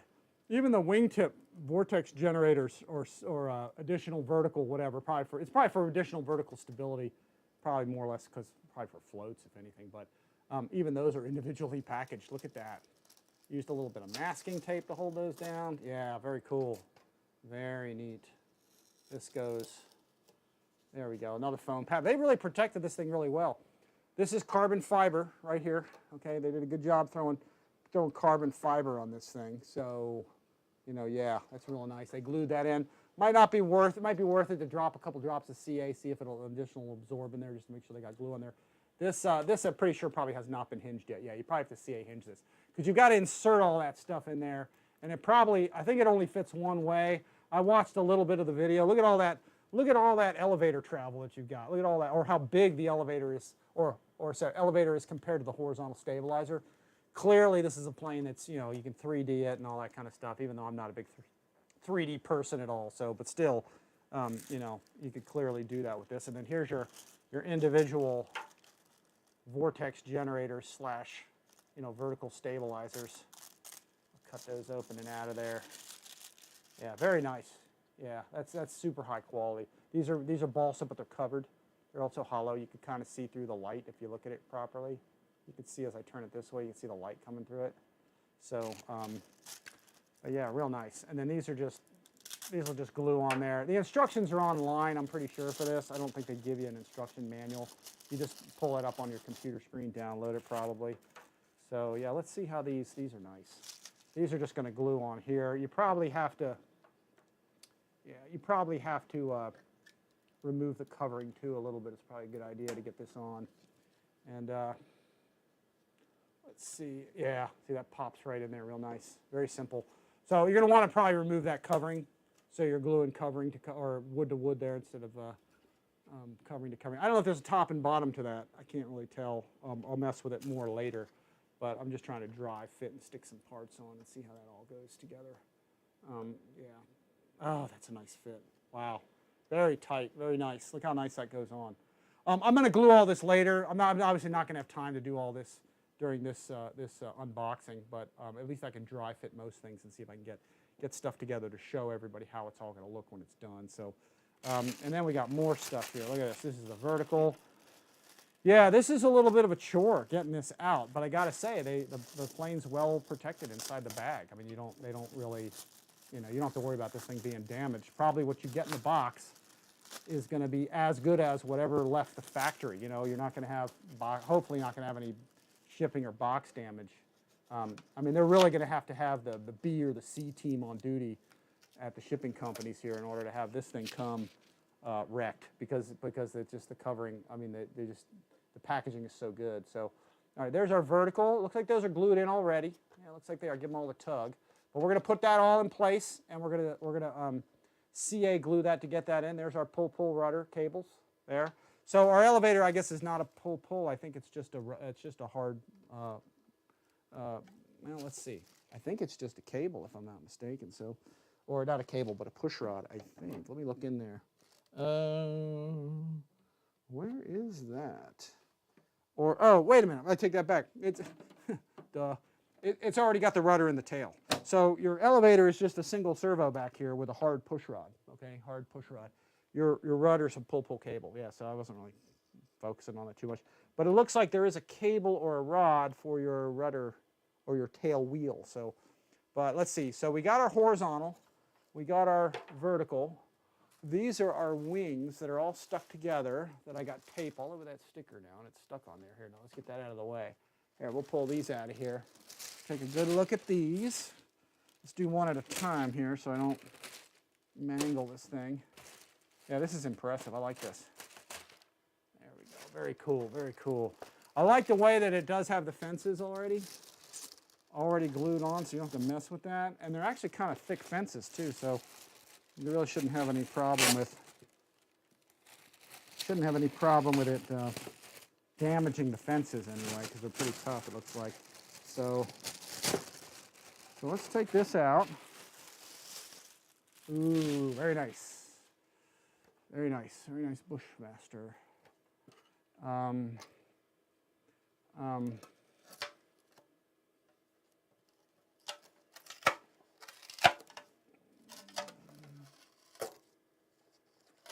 Wow, that's cool. All right. Again, they've got this all covered here. They've got, here, let me go to the top, the view here so you can see. See how nice that is? Look at that. Push rod here for your flap.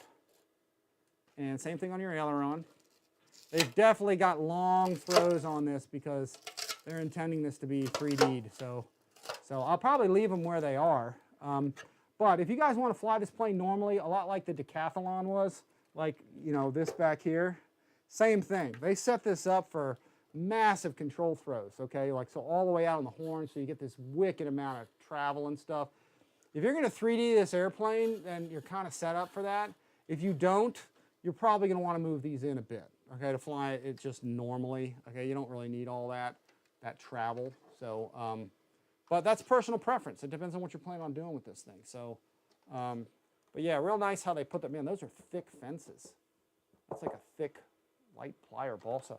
Looks like they probably maybe didn't glue it down all the way here as I'd like them to. Here, we'll see. You can see the edging right there kind of sticking through, but they glued it in, so it's, you know, it's well attached. So you go down into that one, you can see the same thing. Fit and finish is awesome on this though. Very cool. Very nice. Very nice servos. Very nice ball links. It looks like they use a thicker ball link and a thicker rod than they did on the Decathlon. Sorry about that, moving it around too much. Lots of travel though, so you could set up, you know, snap flaps and all kinds of junk you want. You can make your flaps go up and down. Probably full length ailerons if you want, you know, with the flaps and the ailerons working together. So a lot of potential on the wing. So you can do a lot with this airplane. So you can fly it normally and, you know, fly it like a normal person or a normal scale flying. Or you can do all the 3D stuff with it. There's some videos of guys hovering it and doing all kinds of high alpha stuff with it. And let me get this wing out of here. We're going to do a dry fit, I think, and stick this whole thing together just to give you all an idea of how it all goes together. Again, pulling this off, you can kind of see here. Just get that off of there. Pull your covering off carefully. There we go. Very easy to come off. Great quality here. Let me throw my glasses on so I can see that a little better. Great quality ball links, rods, linkages, horns, all that stuff. So here, I'll get close on that so y'all can see. They did a really nice job with those. They're very high end. It looks like these are 2mm screws. These are carbon horns glued in there. Lots of travel. These are, what are these? SG5S 120S. I don't know what that means. Or OMP hobby service, but nice ball links and rods. So the rods are pretty thick too. So super, super nice. So let me get the pan out there for y'all again. Let this thing adjust its color. This is for the wing strut, of course, right here. That's pretty straightforward. I like the way they got the screws already in there, so you don't have to really go through a screw bag to try to find all that stuff. They're already there, ready to go. It looks like this might have been a little factory blemish right there. And they use probably, sometimes they do that. Like with a car, with an automobile, they used, they do this on some airplanes sometimes. If it's a small enough blemish, they'll use a little bit. So I do point out some of the flaws here, guys. You can see here, they used, if I can get it to focus on this thing, they used a little bit of like touch-up paint. See right there in that corner? Small blemish. I'm not going to complain about that, but clearly they had a ding in the material, so they just used some yellow touch-up paint to touch it up. That's a very minor one-off kind of thing, you know. That probably is very rare that happens. And then here's your wingtip. This is nice. They've got, your root, your wing root, your wires coming out, ready to be plugged in, flap and aileron. And then you've got a screw in right here. So you screw this in from the inside. Let's see what kind of threading they used. Looks like there's a carbon receiver tube in there too. That looks really nice. I like that. Let's see here. Yeah, fantastic. Let's see. I'm trying to read some of your messages. Yeah, OMP never gives you a manual. Yeah. That's from Through-A-Fines. I can't even read that. Yeah, this is a metal thread right in here that this goes into. So I'll probably tighten that and just leave that in there for a little bit there. Who was that? That was from Roofines 13. Yeah, they don't give you a manual. So yeah, it's a beautiful airplane. Super, super nice. So there's the two wing panels. Let me see if I can get, I'm going to throw one of these wing panels up here. Yeah, the quality on that's awesome. These are already hinged. It looks like they've glued these well. So when you pull on your flaps, you want to do that. Pull on your flaps, pull on your ailerons. Try to give it a tug to pull it out. Make sure they used enough glue. If you don't think they did, grab some CA with a fine dropper and put a little drop in each one of those, a couple drops, and see if any more absorbs in there. If it does, that means that maybe they didn't use enough glue. So, you know, you always check CA hinges for, you know, security and make sure they used enough glue. Because if they don't, you're flying around, the control surface could fly off if they didn't use enough glue. So sometimes they're trying to be sparing on the glue. And so, all right, so let's get this mess. This is a spinner here. Try to get this out of here. This is nice. That's all aluminum, or the back plate's aluminum, but nice spinner. And then let's see. We got, looks like a screw bag type deal here. Let me see if I can get that uncut from there. Man, that's a lot of stuff. Here, I'll go to my top view there so you all can see that. Yeah, that's a bag of screws and stuff. Let's see, and actually I'm going to take all this stuff. Let me see if I can get that out of there. I don't know what this, oh, that's Velcro. They give you some Velcro there, that's good. And then here's some, it looks like this is a spinner. This is a, sort of a prop nut they give you here to put, to probably hold the propeller down, I guess. And then here's a bag of stuff, a couple screws, wing screws, a couple Y harnesses. I'm going to throw all those. My Ernst stand, a couple more screws and wheel collars.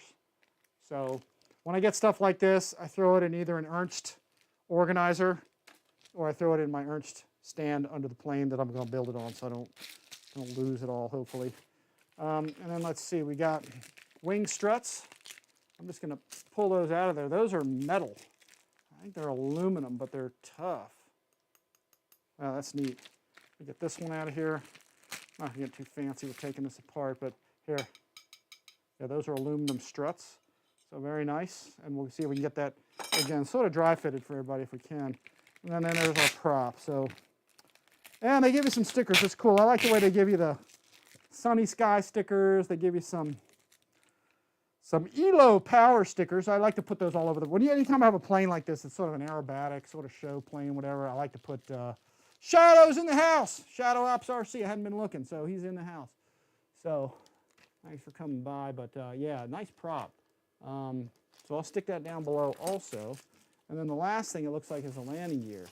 Now, let me go back to that view again. Yeah, there we go. Open up the black hole once again. See if I can pull this all out of here. There we go. We'll see, there's this carbon fiber gear. Look at that. Very tough, nice carbon fiber gear. So wheel spins real nice. You do want to make sure, put the glasses on here. It looks like that's an Allen screw going through there. And yeah, you definitely want to make sure that's secured on there. Nice big wheels. I don't know whether it's 4 inches or something, 4.5. Hard to say, but very tough. So let's see.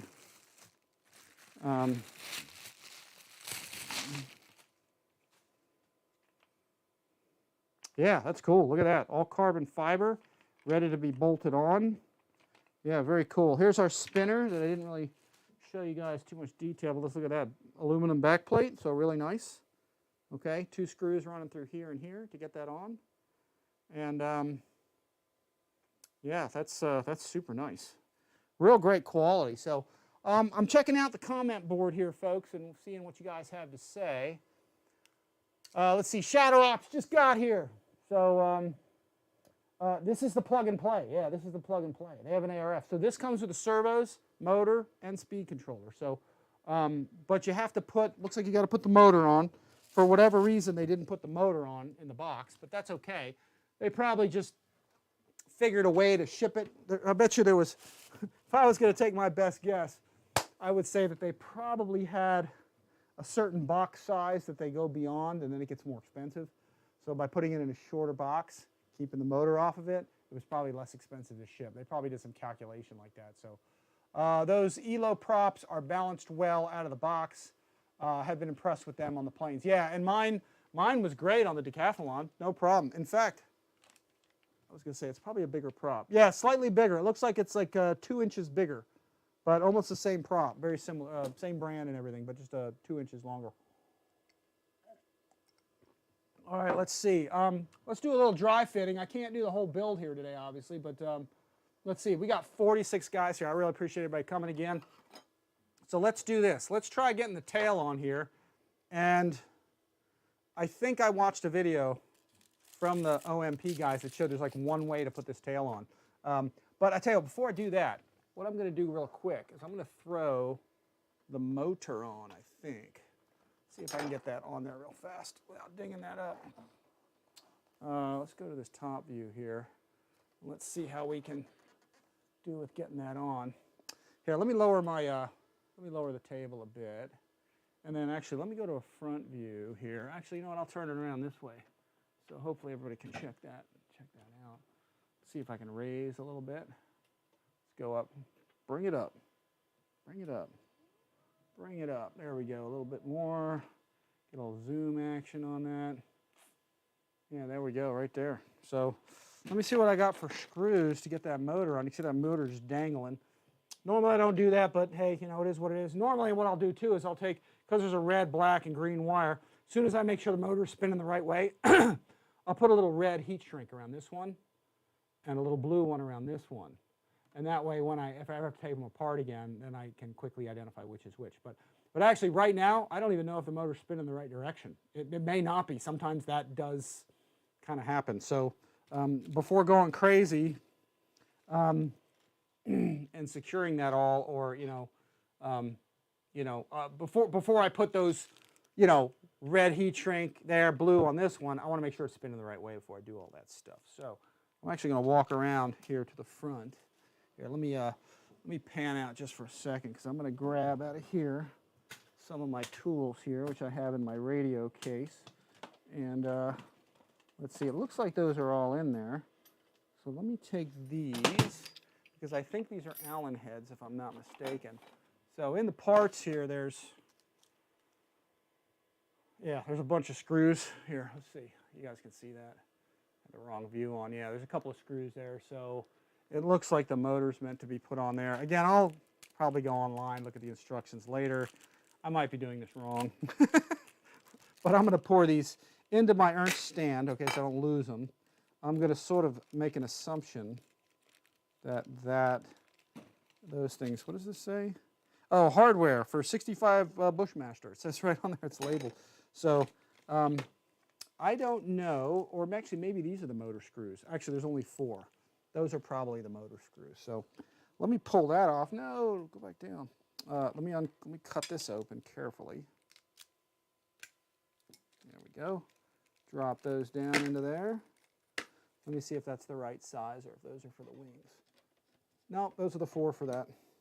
You may have to put washers on these. I'm not sure. But for the short term here, I'm just gonna mount these. Let me see if I can find the right size. No, that's actually, what does this take? It looks like it takes a 3mm. Yep. So 3mm metric screws, or they might be 4. Actually, these are 4mm. So here, I'll zoom in a little bit so y'all can see. All I'm going to do is screw this in place, just roughly. Let's raise our thing a little bit there. There we go.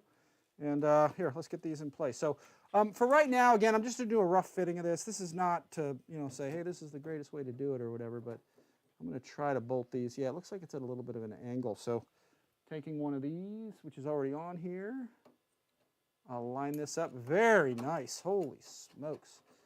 Quality on that's awesome, because this is like, I don't know if this is a carbon fiber. It kind of looks like it is, with all these nice metal threads in there. And it looks like it's got, yeah, I guess their blind nuts are already mounted for that. So I'll take another one here, put that right into this hole. Looks like that'll go in like that. Yeah. Get that in place. This is, again, just doing a dry fit of this. I don't know if they intend washers to go here or not, but I'm just going to kind of get this on the way that I think it'll be good to get it on.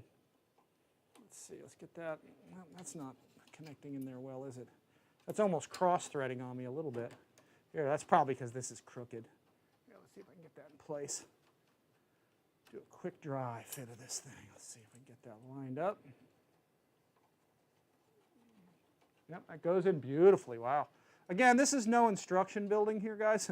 Again, this is just rough, dry fit and stuff to see if we can get it together, to show you finished, kind of what the thing sort of looks like finished up. I'll do the real detail on it later. Let's see, that comes right off. And then looks like there's cowling screws as well. So let me back off on the zoom here a little bit. So, because the cowling's going to go together, and it has, I don't know if it probably doesn't have pre-drilled. Oh, actually it does have holes already there for that. So I may even snake this wire later through here. It may be better putting it through the structure. Although, you know what, the battery's supposed to go up there, so probably not, now that I'm looking at that. So this is supposed to go on just like that. And it does come with a couple of screws that are, and as I go to the top view again here, there's 4 little self-tapping screws. I'm going to assume that those are for the cowling. Just built an Edge 540, yep. All right, let's see if I can get a little, grab my other screwdriver out of here. Let's see, yeah, let's see if I can get this in place. Is that going to work? It doesn't look like it is. Here, let's try, let me grab my glasses and look at that closer so I can see what it's doing here. Oh, that's an Allen. That's a 1.5 mil. Wow, very nice. I would not have expected that at all. That's actually very impressive. So you've got a little tiny self-tapping screw, looks like for the cowling screw, and it's actually 1.5 millimeters. So it actually uses a metric 1.5 millimeters. So, so yeah, here, let me go to my front view. I'll get you guys set up here so you can hopefully see what I'm doing. And everything's pre-drilled, it looks like. Now, I'm assuming the spinner and all that's going to fit really well. Maybe it is, maybe it isn't, but that's how they have it set up. So I'm just going to go with it as is, just for what the heck, just for the kicks of it. Let's see if I can get these. So you got holes here. See if I can zoom for y'all. Let me go down a little bit on the table. There we go. So you can see right here, you've got holes lined up on the bottom, on the top, and on both sides. So let's try this out and see if it actually, without any instructions, this thing goes the way it's supposed to go together. Let's see. See if I can get that to line up. Yep, seems to line up nice. That's a nice high quality screw. This probably needs a washer under it though, guys.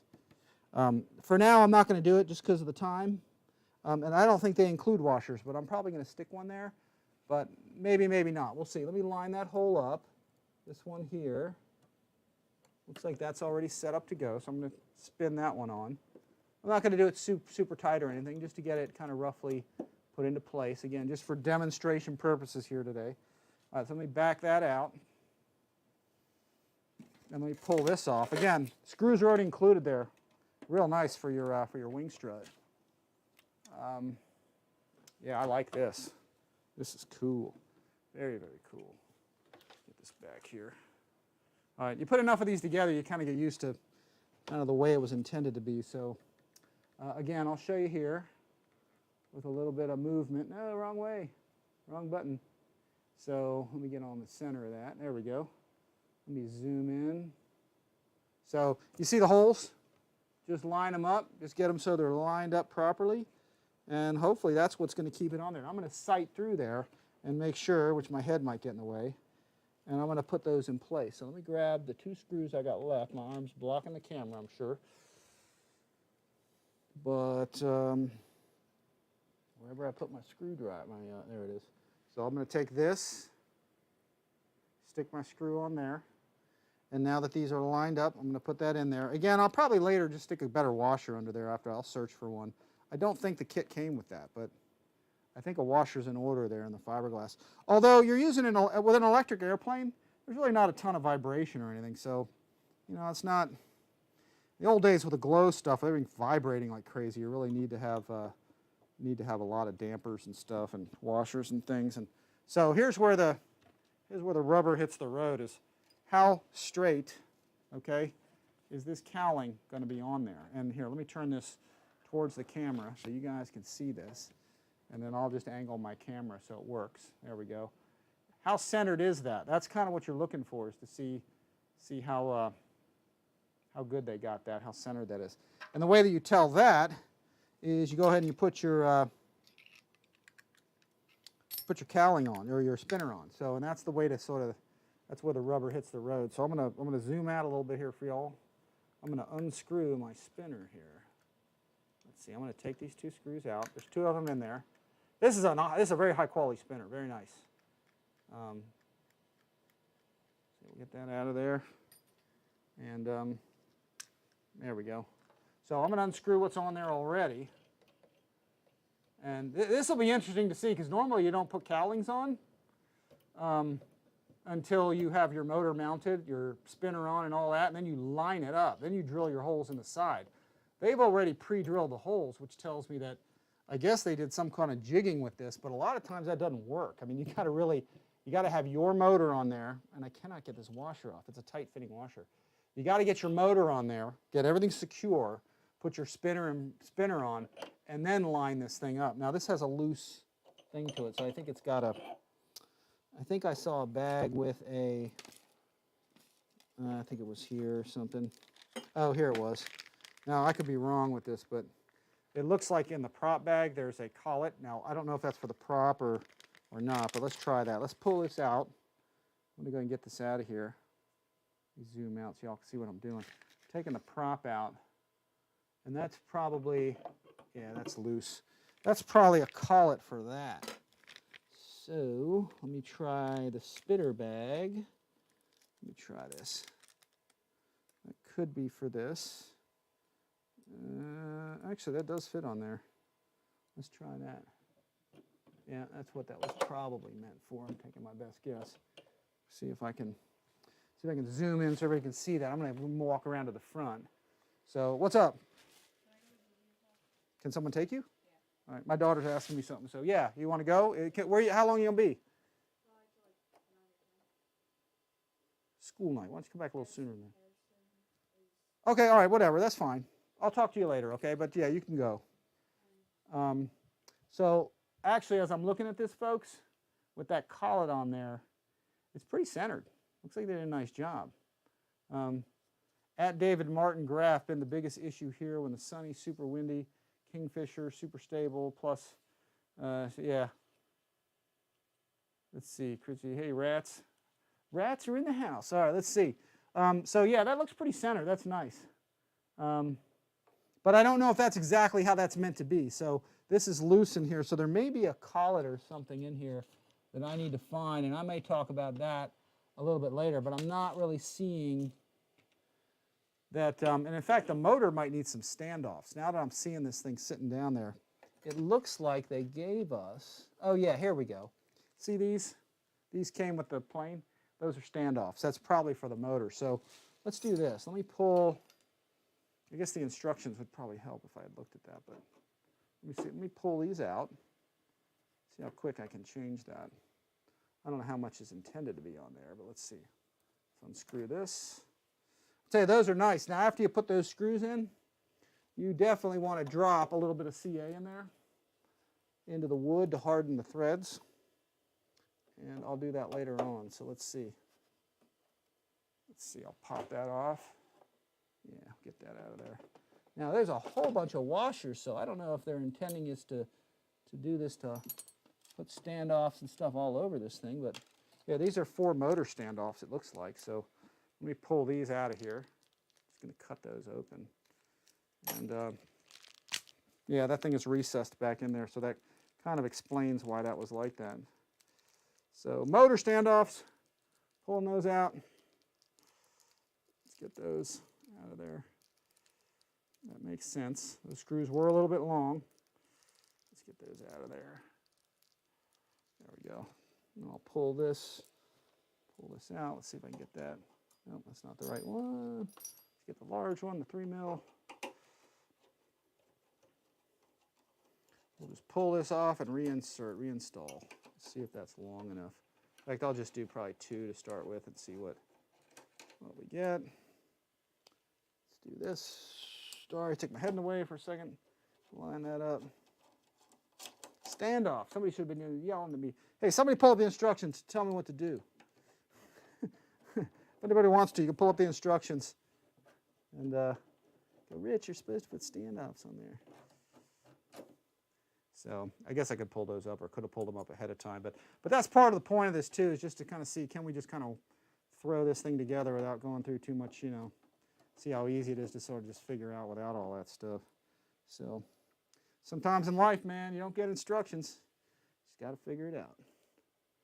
That's okay. Sometimes you got to go it alone. Let's see. You get this.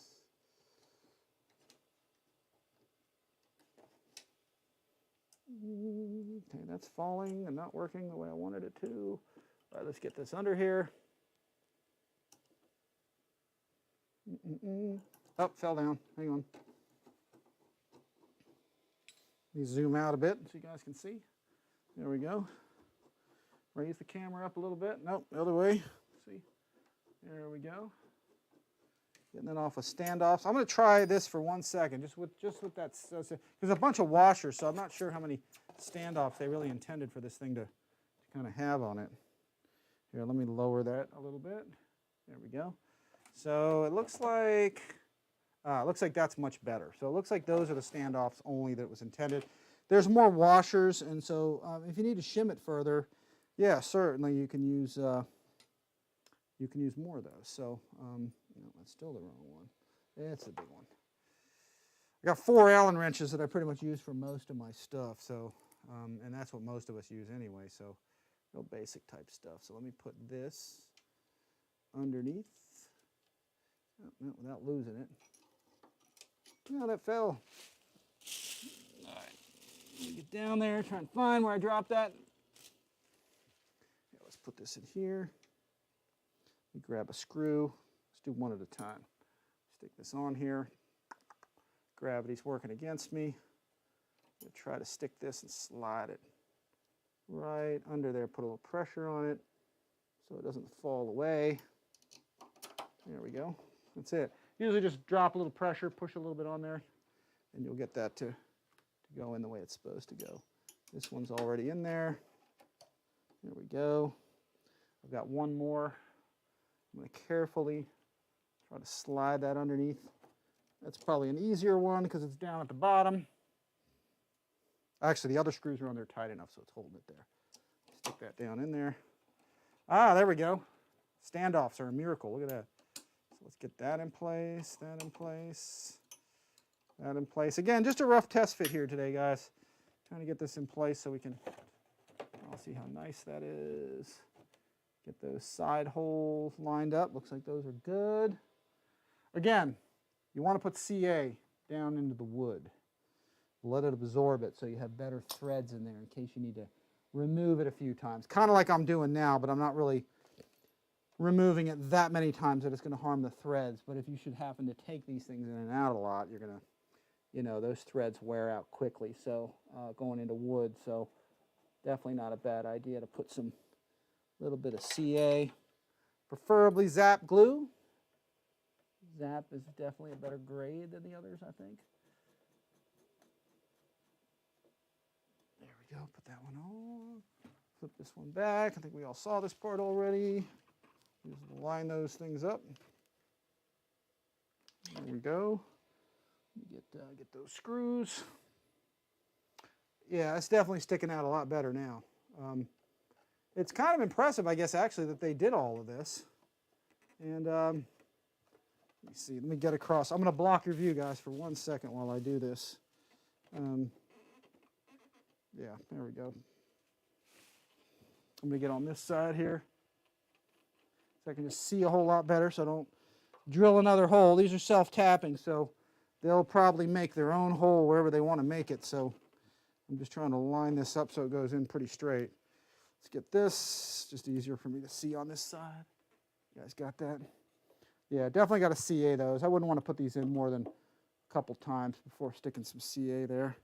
And we'll see how centered that thing is. So with this in place, and we're probably going to need more of a collar than that, but I'll mess with that as we, actually maybe the prop will hold it. Is that pretty much centered? Yeah, that looks pretty nice. That's not too bad. Love those sunny sky stickers. That's cool. We're going to put those all around this thing, make it look good. We get, there we go, we'll get that centered up. That looks pretty close. That looks pretty close to being on center. Okay, that does kind of line that up, but it seems like I still need more of a, I'll probably look around in the box and the package and see if there's a better, a little bit more of a collar on there. But let me grab this thing. Here is it. There's a spinner right there. No, go down. That's my desk going nuts. Occasionally I'll throw something on top of that button. It'll make my desk go up or down. Kind of has a mind of its own, sort of. All right, so that's in place. Again, just dry fitting today, guys. Just sort of a dry run. Show you guys how someone can just slap this together without too much crazy effort and without even reading instructions. So not that big of a deal, really.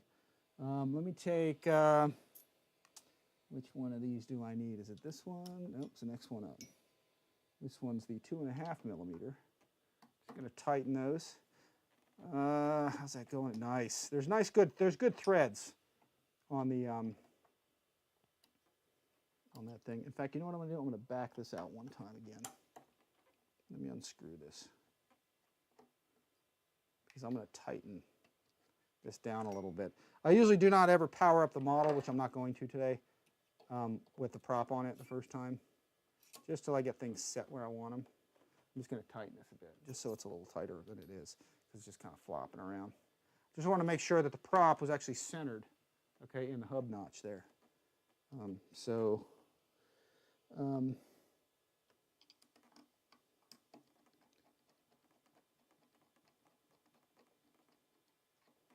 get that in there, get that to tap. Yep, that one's going in. There we go. So I got to tell you, they did a good job with the spinner gap and the spinner alignment by actually pre-drilling all the holes and stuff. So they must have a jig or something they're doing with it. Does pretty well. Also, at the same time, this is also not a real precision, you know, fit necessarily either. This all comes in at an angle, and it's not like a perfect transition.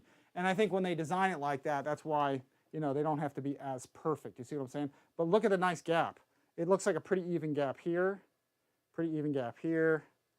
And then same thing side to side, you know. You got a nice, pretty even gap. Let me see if I can get that so we can see it. And I was on the wrong way with it. Let's straighten that out. So pretty even gap on this side here and on this side. So they got to look at that. That's really nice for pre-drilling all those holes ahead of time and having that whole thing line up like that. That's pretty actually impressive, because usually, again, you got to do that. You got to sort of jig that most of the time on your own to get that straight. But from the factory, they did quite nicely on that. Very good. So got to give them thumbs up for that.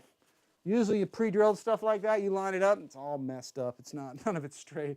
So Here, let's do this. Let's throw some landing gear on this thing. Slide this forward. And here, let's get to the top view. And I'll move this stuff out of the way. All right. I know getting that elevator in, there's only one way that it fits. I'm pretty sure OMP has a video on that, that it only fits one way. So here, let me move this for you guys. There we go. There's our landing gear. There it is, pretty straightforward. This is a pickup from before there. And then I don't know if you need washers for this. Let me grab my tools here. Let's see, is this one gonna fit?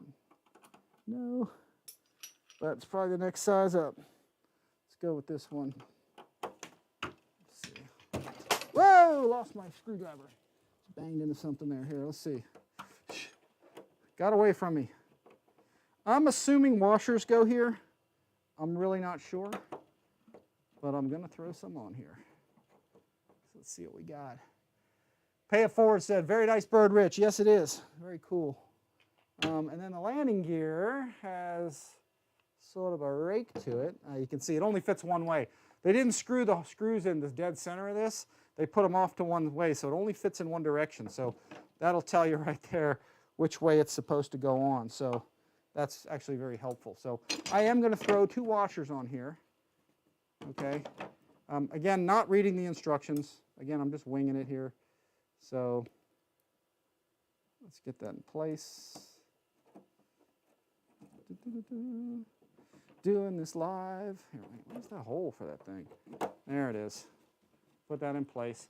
You could use a little thread lock if you wanted to. And but I don't know that you need it. It is metal to metal thread, so you could use it. Again, just be careful using Loctite, especially blue Loctite, on plastic and nylon, like for servos, because it makes the plastic brittle, and then it breaks and your plane goes careening towards the ground. So just be careful getting it around plastic. That's why a lot of times I don't use it. But that's pretty tight. In fact, you know what I'll often do with something like this? I'll stick foam tack in the threads, okay, because that keeps it in place, but it doesn't totally lock it down, so you can still remove it. So foam tack is actually a very good thread lock. So yeah, man, there we go. There's our plane, like on its wheels. You see here it's getting big as we do this. So tail wheel's already on it. So very cool. I mean, you gotta like that. That's nice big wheels. This is another one of those planes, guys, that everybody can fly this. It's an easy deal to fly. It's not a hard airplane. If you want to fly it like a trainer, smooth, scale-like. You want to do aerobatics with it, probably knife edge, all that stuff. You want to do Harriers, rolling Harriers, hovers, whatever. 3D guys probably go nuts over this. So it'll do about anything for anybody. So and the construction's awesome. See, it's tough. Just testing it out there. Now with a foam plane, I would have scarred it there, but the fact that it's wood, it doesn't really ding. It just kind of stays together. So, but yeah, and it's getting big now. It's getting to be a big plane. So what I'm going to do is flip it. Let me put this over here. It's funny, the battery's meant to really go all the way into the nose of this thing. So, I'm literally going to be winging it on this next maneuver here, guys. Getting this tail on, because I did watch a video, short video from OMP about getting it on there, and it only goes on one way. So actually, let me put it this way. Here's what I'm going to do. I'm going to do this. I'm just going to angle my camera and get it where I think it's supposed to be. Now, if I watch that video correctly, I might have to actually pull it up and watch it. But here, let's try it without. Let's just try to get it on there. Again, dry fitting, guys. That's all we're doing with this. Let's see. Grab a drink of my Coke here. All right, let's see. So here's our tail. I did a dry fit of these two things, these side force generators, or these additional vertical fins here. I'm going to just take those off because I don't think it's going to work any other way. But there's a way, I think, if I'm not mistaken. I'm going to hold this level so it kind of goes on. I'm winging this, guys. Seriously, I did watch the video one time, and I was like, oh, there's only like one way it goes on, I think. So, and like I said, OMP's got that video, but if I do it right, you could say, hey, I saw it here. But if I didn't, then you could say, hey, Rich messed it up. So here, let's see what we can do here with this. Let's get this in place. All right, there we go. Let's get this. So I think what it is I think you're supposed to, it goes in like this goes in like this. And I think you're supposed to put it in, if I'm not mistaken, no, maybe this way. I think it goes in, like you got to angle it. Let's see. Yeah, let's see. And then turn it that way. I think that might have been it. So, and then we take the front part, kind of slide that in. Yeah, okay. And then we put this in place. So what I'm going to do, because we're not hooking up anything, I'm just going to stick these side force generators, or not side force, but additional verticals. I'm using a 3D term for that. But then I'm just going to rehinge this. So I think this is the only way. You got to glue all this in as you do it, and you know it's a little bit challenging probably getting this whole thing on there, actually fully glued and stuff. But you know, again, just to give you all a dry fit, how that goes on. Then we're going to CA those all as they're in place. And there we go. So that's how the tail goes on. It's pretty fancy. Pretty fancy how that is designed to go in place. But you do it the backwards. You know, just put it in backwards. You're going to want to clear all your material, so you're gluing wood to wood, not covering to covering. And then all these rigging wires, you can see right there. There's your everything's all rigged up, ready to go with the wires. So your wires are already rigged for your pull rudder. They're all right there, ready to go. And then I'm just going to, again, this is just dry fit central here today, folks. Just going to slap this together so y'all can get a good idea of how this all goes together. I don't think this airplane has lights. That's one thing I would have liked to have maybe had it seen. And then there's our rudder linkage, or our elevator link. Let's see. I'll roll this so you guys can see that. No, that's not going to happen. Let's go over to here. Yeah, here, I'll just lift it up and you can see. See, there's our tail hook up back there. You can see that's our horizontal stabilizer, our elevator connection right there. So we'll just screw that. After it's all glued together, we'll screw that together.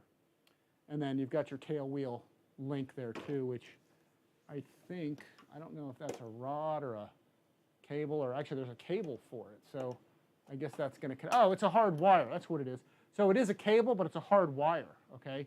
So it's like a piano wire. So it's going to connect onto there. You're going to slide that through that. There's a little easy connector.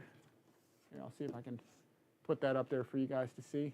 There's an easy connector and a hard, like a piano wire. It's not too hard, though. It flex a little bit. So that's probably, you know, if you do rough field landings with it, it'll flex a bit probably. So, but that's your tail wheel drive.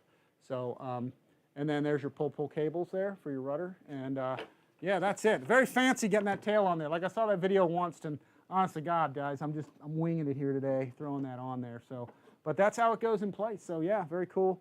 I don't know if anything blocks up that hole or not. Maybe not. But that's a fancy like puzzle type design that they use to get that in place, and it works. So definitely can't argue with that. So let me see if we can zoom out a little. No, we're full zoom. Let's see. So yeah, you see it's getting big. I tell you, the color's unbelievable. I can tell by looking at my screen that that it's glowing in the screen. The camera doesn't know what to do with this color. It's like obviously overexposing it. I'm going to put this Sukhoi back so I don't ding it anymore. Let's see, I banged into it once or twice there. Well, there you go. She's starting to get big.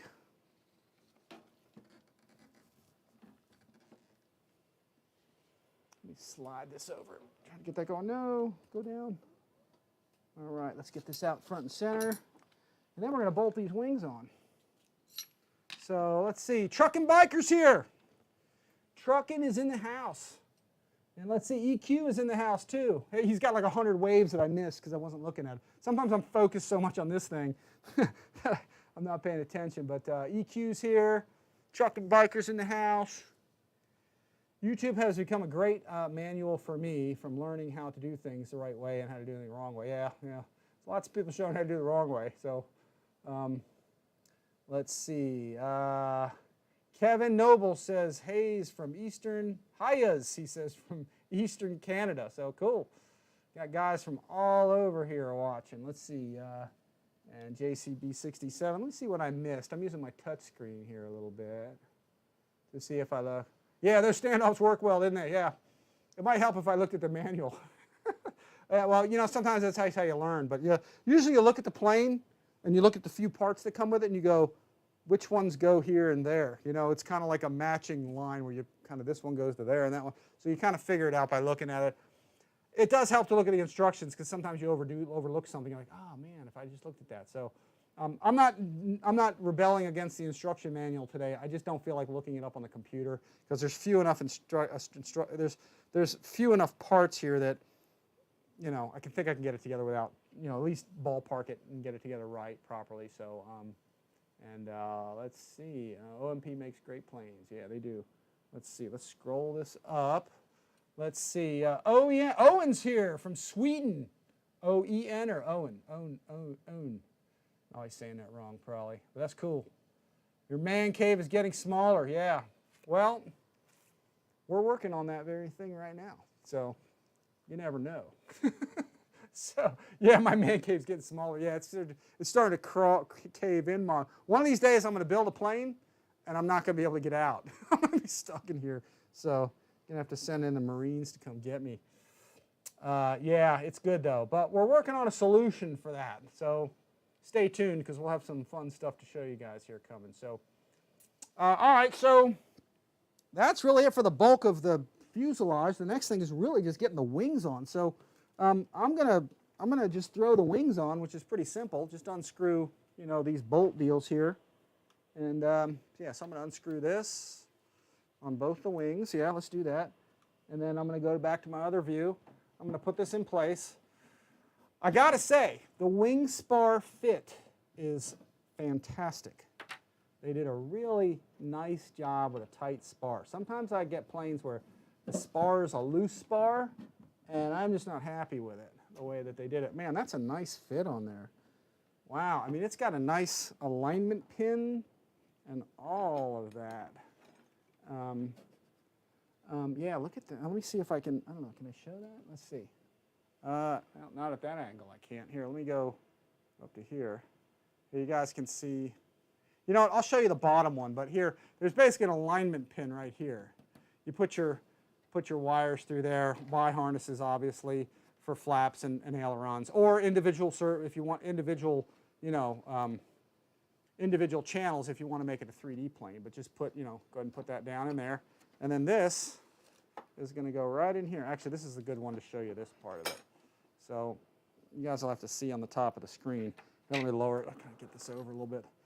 Then this goes right, let me see if I can find, where is that hole at? It's right actually in the middle. So this goes right here. And I'm going to finger tighten that in. All right, let me get that.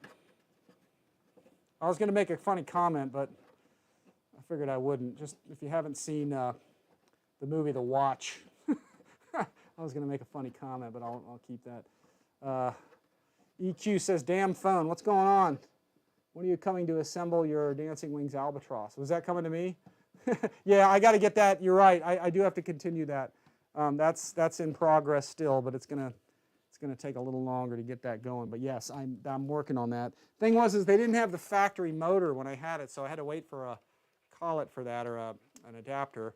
I got it, and now I'm fitting that now. So because I'm not using the factory motor, I'm using a whole like FMS power system. So let's see. Yeah, and we all have that problem, Shadow. Pay it forward. Yeah, you get too many planes, and sometimes you don't finish them all. And I'm flying and working and trying to get planes done, and that's just, it does happen. Apologize for that, but you know, sometimes livelihood has to give way to RC stuff. So unfortunately, it'd be nice if the opposite was true. So okay, so we're getting this in here. Nice alignment pin right here, carbon alignment pin. That pops in right into that hole, and boom, that just slides right in. Excellent fit and finish, top notch. Couldn't ask for a better fit than that, really. So yeah, that's mine. Mine is blown there. Look how nice that seam is across there. No real gap or nothing. I mean, it's really pretty cool. So here, let me go to my front view. See how big this thing's getting? It's getting nice. Let's see, nothing like having a good kind of sizable airplane too to fly around.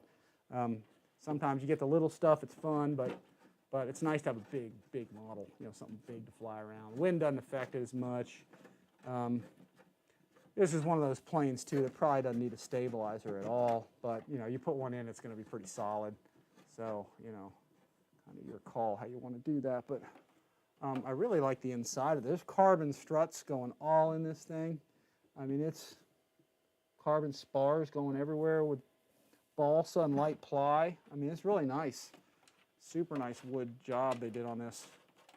Probably about some of the best I think I've seen there. Let's see, let's get that on there. That's nice and tight. And that's it for your wing, mostly. We got the struts to put on. They do flex a little bit, so I'm guessing those struts probably are somewhat structural. I mean, you might be able to fly it just like this, but the struts are probably going to provide structure a lot because they're aluminum. They're pretty tough. So let's get, in fact, here's what I'm going to do with this. I'm going to stick this on. I'm going to slide it. I'm going to lock that. Yeah, that's very nice. I love planes like this where I can get stickers. I can put Spektrum stickers, RCINFORMER stickers, you know, the motor, speed controller stickers, just kind of stickers all over it. You usually get a military fighter or something like that, Warbird. It's not for that kind of thing. It's not for sponsor type stuff. But planes like this, it's nice because you put all that stuff all over and it kind of gives it like a NASCAR kind of feel to it, which is neat. So I like to do that with these things. All right, so let's go to our top view again. And I'm going to slide this towards the edge of the table. And you guys can see we've got wing spars. And they only go one way. You can see it's a pretty steep bend here and not so much of a bend here. So that's going to go like that. Now, I don't know if there's an airfoil to it. Yep, it looks like there is. It looks like there's a thicker side, so that's going to go front. So these are kind of idiot-proof in the way they go together. So let me see if this is the right one. No, that's not it. That's 3 millimeter. I need 2.5 for that. There we go. No, maybe that was right. Let's try a 3. No, it's not working. Let me unscrew that. What is going to fit in there? No, that's not it. 2. Oh, that's a 2. Oh, my 3.5. Oh, that's it. It is 2.5. Disregard. So yeah, that's going to go right on there. Again, can use Loctite on these. I'll probably put a little foam tack in there, you know. But, you know, again, for now, I'm just going to slap it together and probably could just do this and go fly it. But, you know, maybe use a little foam tack on there. Oh, that's tough. That's tough. Robust, baby. I like it. Probably the only thing I'd love to see on this plane is lights. The Decathlon had some lights. Probably would have liked to have seen some lights on this one. But, you know, for the price of what this is, you get quite a massive airplane. Here, let me see. Yeah, the difference in the flex, yeah. Yeah, let's see. See, if I go to the front view, you guys can see that wing on there. You can see the difference on the flex. Yeah, this one doesn't really move much, especially right here, but this one will go up and down. So yeah, there's some structure to that, definitely, for sure. I'm just going to pick it up by the strut because I can tell that thing's tough. Okay, I'm just going to hold, see, I'm holding the whole airplane by one strut. That's kind of how tough this thing is. You can just tell that it's pretty mighty. It's very well built. So, all right, let's go on to here. Let me get my 2.5 again, which I just threw in with all the others. So, let's see. We're going to get this unscrewed. Yeah, these really are idiot-proof. It's really nice because, again, you've got a shallow angle here and a steep angle here, and you've got a thick leading edge and a thin trailing edge. So the thick leading edge, of course, goes forward, so kind of idiot-proof in the way which one goes where. So pretty self-explanatory stuff there. Yeah, I really like it. One thing I just noticed, because sometimes you notice things as you're doing stuff like this. Let me get this on there. Yeah, that's in place. Very tough. Wow. You gotta love how nice this goes together. Wow. Yeah, that's cool. One thing I just did notice as I'm slapping this together, maybe another little teeny tiny flaw, kind of right here. Here, I'll see if I can get a zoom on that. Let me see if I can get together. Go close on that. Yeah, that this servo is, there we go. This servo right here is a little bit like tilted. It's kind of at an angle. Oh, yep, see it's moving a little bit. Yeah, that's the kind of stuff you want to kind of be on the lookout for. Let me see. I don't know that that's an issue. Actually, these screws seem a little loose. So again, if you spot stuff like this is the kind of stuff when you're building the plane, you're basically, or when you're assembling it like this, not building, but when you're assembling something like this, you know, you're basically doing a sort of a long haul pre-flight inspection is basically what you're doing when you're getting this together. Yeah, see, that just popped out of there. That's okay. I'll put a little CA on that, but it looks like these things were not really secured down there that well. So check all your stuff. I'll probably throw some CA on there again, tighten that down, and then, yeah, put some CA in those holes. Yeah, you know what? It wasn't tightened down all the way. That was the problem. So check everything on these things, guys. Make sure, you know, don't just trust that they put it together. Remember, sometimes they get guys at the factory who, you know, they don't know anything about airplanes. They're just kind of building something that they're paid to build. That can happen sometimes, so, and that's okay, but sometimes they don't put things together as tight as they need to be put together, and then you end up with a part that's coming off or flawed, or actually it's straighter already now that I got it in there. So yeah, I'd say check the security, just doing this off the cuff. Check the security of the screws of all your servos.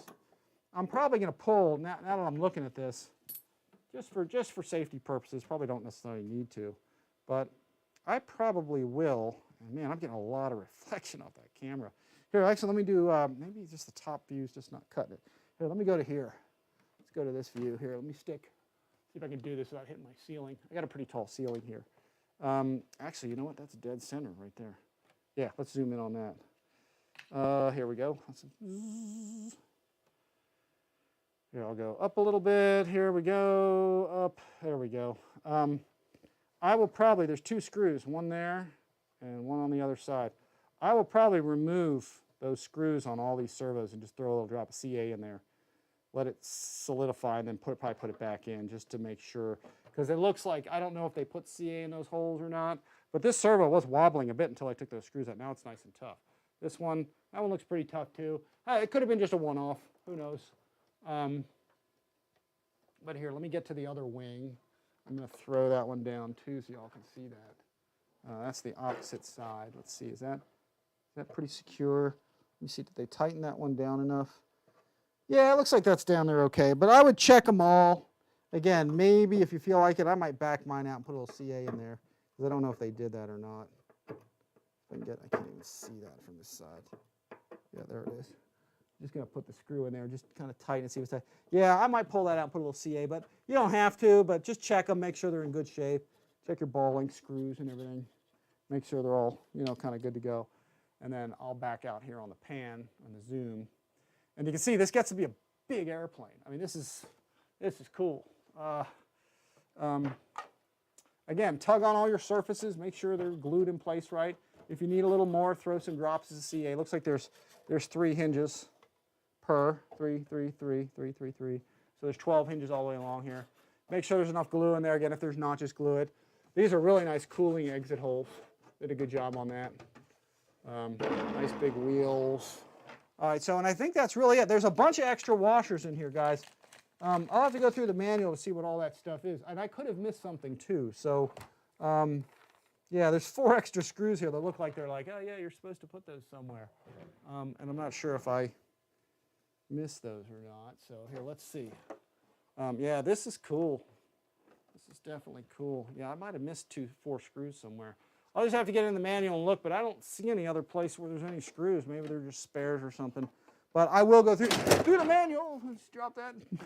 I will go through the manual before I, yeah. See, if that was foam, it would have been dented. But since it's not, we're good to go. Here, let me slap this in place. All right, let's put that in there. My tail came off because I bumped it. But there we go, guys. That is the Bushmaster there. Let's lower that on down. Get that down. Yeah. Excellent. And here, did I ding that at all? Let's see. Oh, man, I had a tabletop collision. Oop, I just cracked that with my finger a little bit. Yeah, there's a little bit of wood. No, I didn't ding it there. Let's see. Let's put this back over here. Let's put that there. And that's it, guys. That is your finished product. Really, the next thing is I just got to get the receiver in there, get it all bound up, get everything working correctly, check the throws and stuff. But that's a heck of a plane, guys. Really, really nice. Can't beat it for the money. Motor, speed controller, servos. Just a little bit of gluing because you got to glue the tail in place. Probably with epoxy. You can use CA, but I'd probably use epoxy on just getting the tail on. And then your hinges, CA, super thin CA. These can go on with CA or with epoxy. But otherwise, that's it. You gotta rig your pull rudder, okay, by bending the wire. Not a big deal. It's probably in the instruction manual. And then here, actually, you know what we can do? Just for kicks. Since I built it and used absolutely no instructions, I was thinking maybe it would be cool if, even though I should have done it already, let me see if I can go look. Let me see if I can pull up. Here, let's pull up the instructions. Let's see if I can find them. Okay, let me go to here. Let me go to Buddy RC. Let me scroll down here. Let me see where the manual is.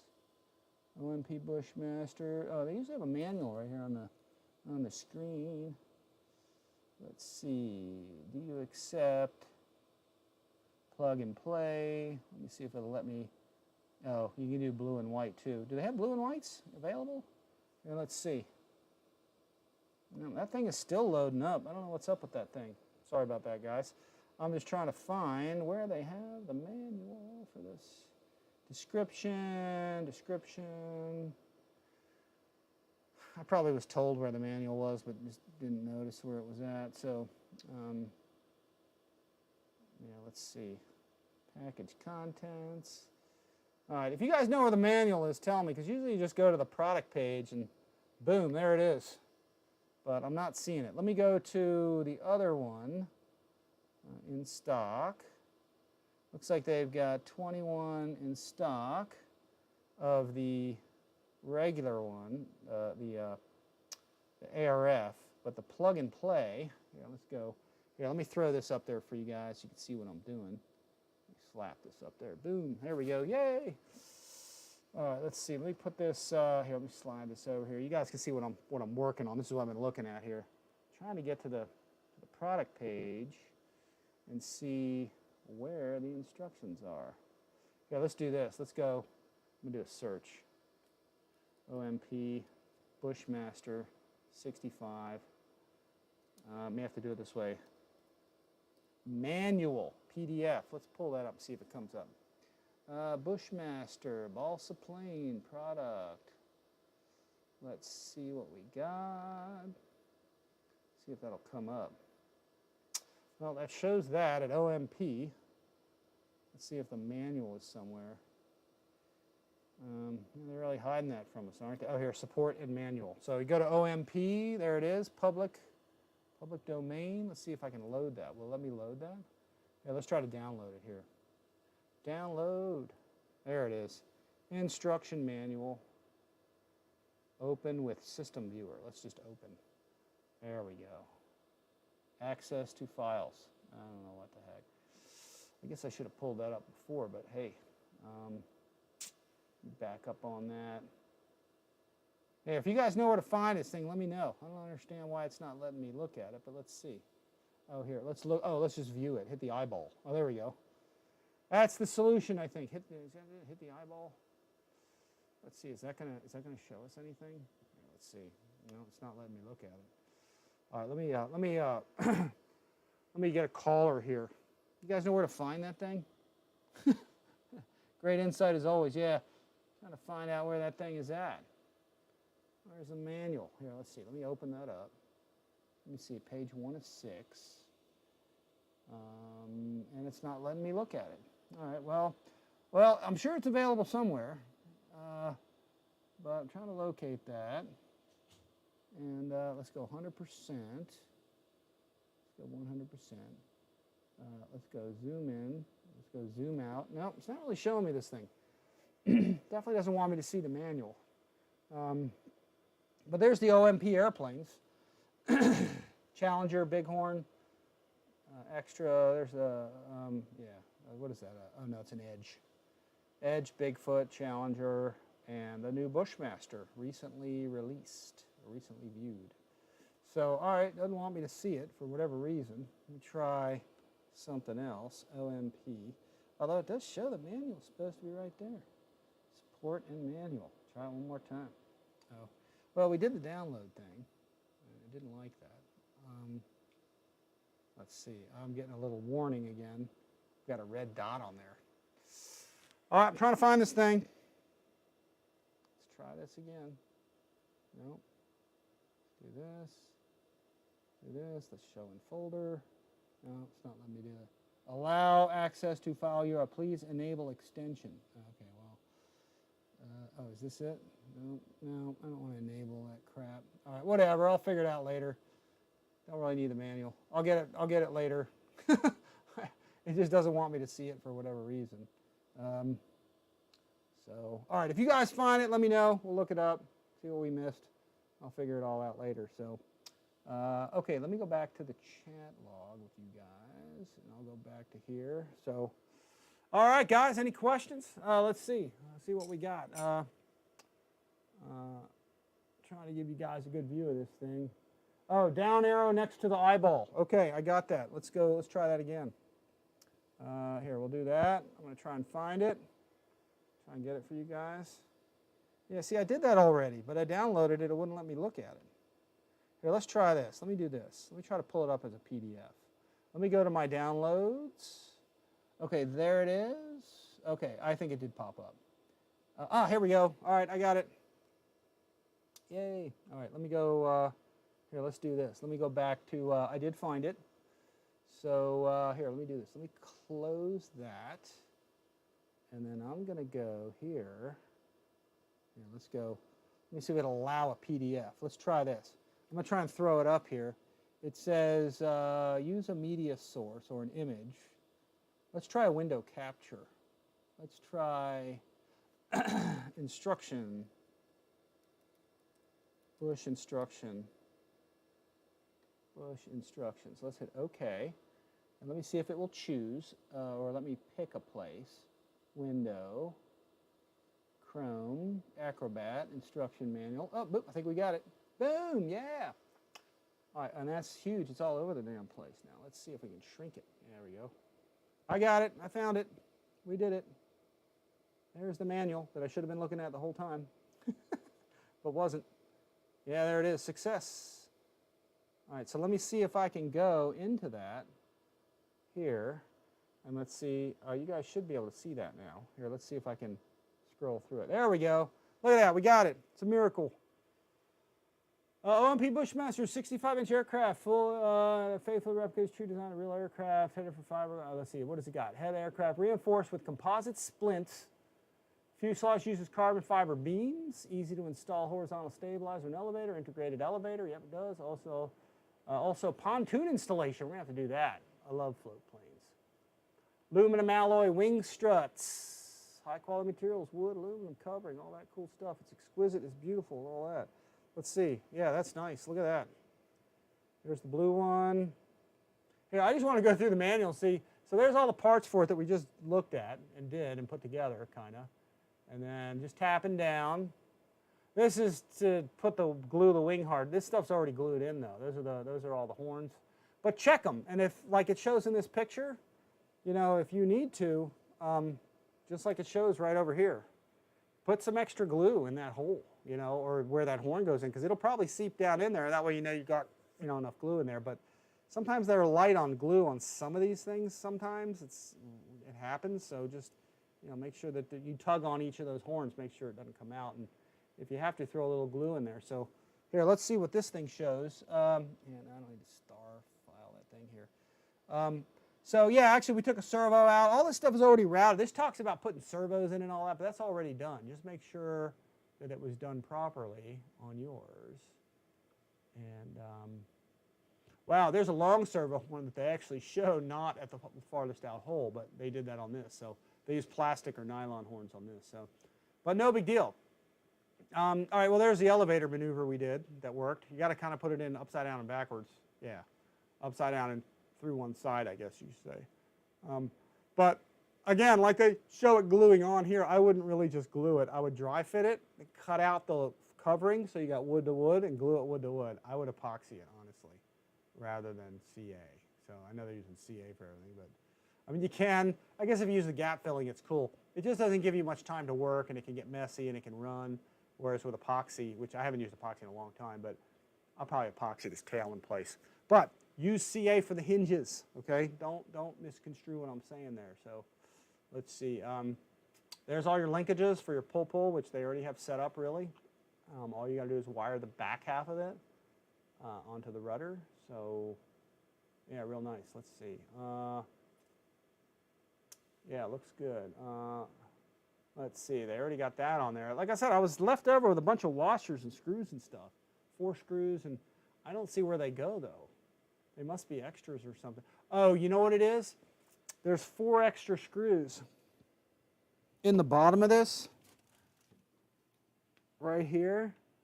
Let's see. Yeah, they gave me like 4 extra screws and a bunch of washers. The washers are probably for, actually there's a couple other shims and stuff, but there's 4 extra screws here. Oh, you can see that, and whatever. Anyway, that's probably for the motor mount, because the motor mount actually has, like 4 other holes for a different star pattern, X pattern mount. So that's probably for those blind nuts. If you put a bigger motor, or you maybe put a bigger mount in there or something, a bigger star, then you need those screws maybe. But I mean, you can get those anywhere. They look like they're 3mm metric. So that's probably what the additional screws are. So, which means I think we did it right. So here, there's your motor. Yeah, you see they show putting Loctite on there. So I'll probably throw some Loctite on there too when I get this together here. So, or yeah, I'll probably use a little bit. Or I'll use foam tack, honestly, because it doesn't really, it keeps it in place, but it works well as a thread lock. So, yeah, and that's it. They show some shims for the, motor, but, and the spinner, but I don't know that I was happy with the way that went, because it was only one little one. So, and it doesn't seem to go all the way into the prop, so I'll probably maybe look for something longer. I'll look around for that. So, anyway, yeah, you see here they show, look at this. You guys can see what I'm talking about. See the tape holes down there? See how they're showing, like right there, down there, right there. They're showing that to put tape over it, and then you kind of index it and then drill the holes through. But they already had the holes drilled, which again, sometimes that doesn't line up, but this was a perfect alignment. I mean, holy smokes. And if it's too tight, just there's extra washers in there and shims, so you can actually pull the motor out. You can put additional washers for the standoffs and push the motor out a little farther. Okay, so if it is scraping or something, just do that. Just put some extra, and there were extra washers in there, probably for that reason, in case you need to shim it. So, so that's it. You can stand off the motor even more with the washers they give you, or with something else even. So, and that's it, guys. There's your 2 colors. It looks like blue, yellow, and white, which is super nice. And then you've got this neon turbo yellow and red and black. So it's cool. They're both nice shades. So, all right, guys, that is it. We found the instruction manual. So, yeah, I downloaded it, but, you know, I forgot it was in the file. So I had to go get the file, open it up, and then make a window for it in OBS in order to see it. So, all right, yeah, that was it. We did it. Yay, success. Yes, there's safety in numbers. That's what they call it, synergy. The sum is greater than the, or the whole is greater than the sum of its parts, or whatever. Let's see. All right, let's see. Nice color manual. Yeah, it looks like the right place. We found it. Good tip there. Let's see what we got. Let me raise this up. Still 32, guys. I appreciate everybody coming and watching and checking this out. I'll get a receiver in it. I'll get this this one they sent me, this lemon receiver. I'll get that in there. Man, I like the way they glued these on. This is nice that you don't have to mess with that stuff. And they put it in the right packaging. Holy smokes. Really, really cool. So that is it, folks. Let me see if I can roll this without dropping it off the table this time. So, yeah, this is super nice, folks. Big, big, big, big airplane. Very nice Bushmaster. So, again, great for scale flying, just relaxing, flying around. aerobatics, 3D, short field takeoffs and landings, all that stuff. So very, very nicely, very nicely executed airplane. Solid. Now I do notice too, see the wheels? For pavement, this is going to be a little bouncy on pavement, but perfect for grass. I mean, this is a grass fairway. A lot of guys are like, oh, I want softer wheels. Yeah, the softer wheels are cool, but the thing is if you're on grass or something, actually hard wheels in many ways are a lot better. They're not really good hard wheels on pavement because the plane bounces all over the darn place. So, but yeah, this is nice. Air Hammer is here. Who else did I not? Ex-Pizza Man is still there. Yeah, I'm still live, if you guys can see it. Can you all see me still? It didn't freeze up again, did it? Let me see. Let me see what we got. It keeps telling me to change a bit rate, but it tells me my signal is still good. So let me open the widget up, and it keeps saying warning. Here, I'm going to take a picture of that so I can remember and try to fix that later. I was trying to do it here, but it wouldn't let me do it. Here, let's see. Let me go back to, yeah, I'm going to take a picture of that because it keeps telling me to change some bit rate, and I don't really know what it's talking about. I'm trying to find it. And it's letting me open it up, but it's not letting me see it. So, so what is that thing saying? It's saying stream current bit rate is 26 something, is lower than the recommend. We recommend to use a bit rate of 4,500. So, all right, well, we're done with the video, mostly, with showing you guys this stuff. Let me see if I can change the bit rate. Some bush flyers would look awesome. Can you take the wheels off? Yeah, the wheels come off pretty easy. They unscrew. Yeah, you got tons of screws. You can put whatever wheels you want. So if you want a softer tire, yeah, you can do that with this. You shouldn't have a problem with it. But again, flying off grass, you don't need to. If you're flying off some pavement, it just means that you've got to, got here, wasn't sure. Good to see you, Rich. That's Ex-Pizza Man. Mike SSI is here, still live. All right, cool. Good. I'll have to change this bit rate thing. Let me see if I can change, I don't know if it'll let me change it midstream here. I could try. So if you guys lose me, you're going to go, yeah, Rich tried to change the bit rate. It didn't work. Yeah, no, it may not let me do it, but it seemed to take me to something that I could change it with. Stream health. Okay, yeah. It keeps telling me I got a low bit rate, and it wants 4,500, and it says click this to change it, and then it won't let me change it. So, oh, here we go. Let me open the widget. And see, it still won't let me do it. Stream status. It says excellent, no issues. Or good issue, good connection. No, it says excellent. You'll have to work it out for EQRC, but worth the adventure, yeah. Be well in trailer, detaching the wings would be necessary. Yeah, getting the wings off this is pretty simple. Really, you can just unscrew this and that one, and those two, it'll slide right out. If you want to get take the whole strut off so you don't damage it, you just remove these two. So 2 to 3 screws to remove it, really, to get the wing off. That's it.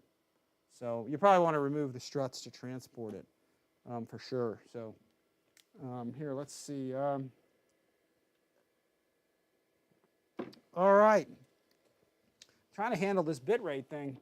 So while you guys are here, see if I can notice any difference. Trying to see if I can locate that. But anyway, I'm watching y'all's questions and checking that out. Let's see. Some Dubros would work good. Yeah, that's some shadow ops. Yeah, Dubros would work real well. But again, if you're flying off of grass, the hard wheels are good, man. And plus, they slide. They don't catch. Generally, they're foam wheels. I mean, they're foam, but they're harder. So if you're flying off a soft surface, leave them. That's what I think. I mean, but you know, shadow pneumatic tires would be great. Yeah, they would be. Yeah, you can add them on there. But again, if you're flying on pavement, you'll have a tougher time landing. But then again, you got to learn how to land almost perfectly when you have this kind of thing. So it's actually a good kind of training aid there. Martin Graf, again, that scheme is not going to get away from you that quickly. Yeah, it glows. Like I said, it's like wreaking havoc with my camera. I mean, you could tell it's kind of, you know, it's just sort of neon. As I'm watching the screen there and here, it's sort of a glow, which is cool. So, but guys, OMP at Buddy RC, I got all the links below. If you guys want to get yourself a Bushmaster, or even, you know, a decathlon, they're all the same wood. The decathlon's got lights though. That was good. It's got wingtip lights and it's got a landing light. I wish this one had a couple lights, but probably, you know, the more you add stuff like that, you're adding cost to the plane too. So, the Challenger's an awesome flying plane too as well. So if you guys get a chance, click my link below. Again, if you use my link, that'll take you to Buddy RC. And if you get something through there, that supports our channel, at no cost to you guys. So let's go balsa plane. They got foam planes there too. Let me click on the balsa plane thing. Yeah, I think they got decathlons in stock. I'm just looking to see. It still shows receiver ready. I like it when they say receiver ready. The ARF is not in stock, but oh yeah, here, look. You can go, yeah, they got 13 of them left. So can you choose a color there? Yeah, they got the decathlon still in stock. So if you guys want to check that out, you could get one of those as well. Here, I'll throw that, here, let's snap that up there. Yeah, so they've got the decathlons in stock also, if you guys want that. That's, they got 13 of them left, it says. And then, let's see, there's Dan showing his off. There's Wesley showing his off. The former Mary Boozer. Let's see. And then, here, let's go back to here. And yeah, so here's your page on all that. And yeah, so I can personally vouch for the decathlon. We did a video of the Challenger, although they have a new paint job on it now, 2 new paint jobs it looks like. So they've got this kind of razzle paint job that's kind of cool. And that's neat. Let me see if I can move that over just a little bit. I can get to it better. Yeah, there's some pictures of it I can't see here. Let me try to get over there. There we go. I can see it now. You can see it. There you go. They've got this reddish paint job that's really pretty cool. So I think you guys can probably see that now. Yeah, even though I'm in the way. Here, let's see. But yeah, I can personally say Decathlon is awesome. So is the Challenger. The Bighorn I know is cool, even though I haven't flown one. But that's the one I didn't have. But that's nice. And then this thing's awesome. I will know when we fly more, obviously, when we fly it. But I've seen it fly. It flies real well. So, but yeah, there's only a few left. Let me look and see what they got. Here's the Bushmaster. Let me click on that one more time. Yeah, I got 8 left in stock. So that's what it's showing. So, but yeah, check it out. I think you can choose the color you want. I don't know if you can or not. You can add it to the cart. Add to cart. Let's see if it'll throw it in there. Yep, it'll put it in there. Oh, that's the red and yellow. Okay, so if you go, let me go back. Put one in my cart. I need another one. Let's see, let me go back to here. Let's click on that one. They've got the blue and white, it looks like, in the ARF version without the motor and without the speed controller, and I think without servos and stuff. So yeah, you really can't beat it. It's a lot of bang for the buck. So anyway, let's see. I think we'll probably sign off here, guys, shortly. We got Rich. Do me a favor, bring up Gator RC and Seagull model Mosquito. 2,000 mil. Do you think a FMS F7 would power it? Ooh, here, let me see. Let me look up Gator RC. Let's go. Gator RC. I've heard of them. I just haven't had anything from them. Let's see. Search. Gator RC. Where are they located at? You know? I don't know where Gator is. I'm trying to load it up. Here, let's see. So this would be Gator RC. And let me see. Here, let me pull the website up here for you. Boom, there it is. Gator RC. I need a bigger screen. I need a screen like that. They got Sebart stuff there. Real nice. Let's see. They've got, you said they have a Mosquito, huh? Let's see. Departments. Warbirds and military. Military. Oh, here, de Havilland Mosquito. Here, let me try scrolling down a bit. Here, departments. Civilian military.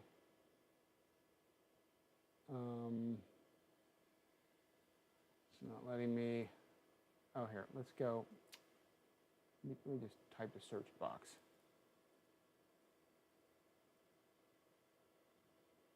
Mosquito, there it is, 509. Let's see, 46 to 55 ARF. Let's look at that.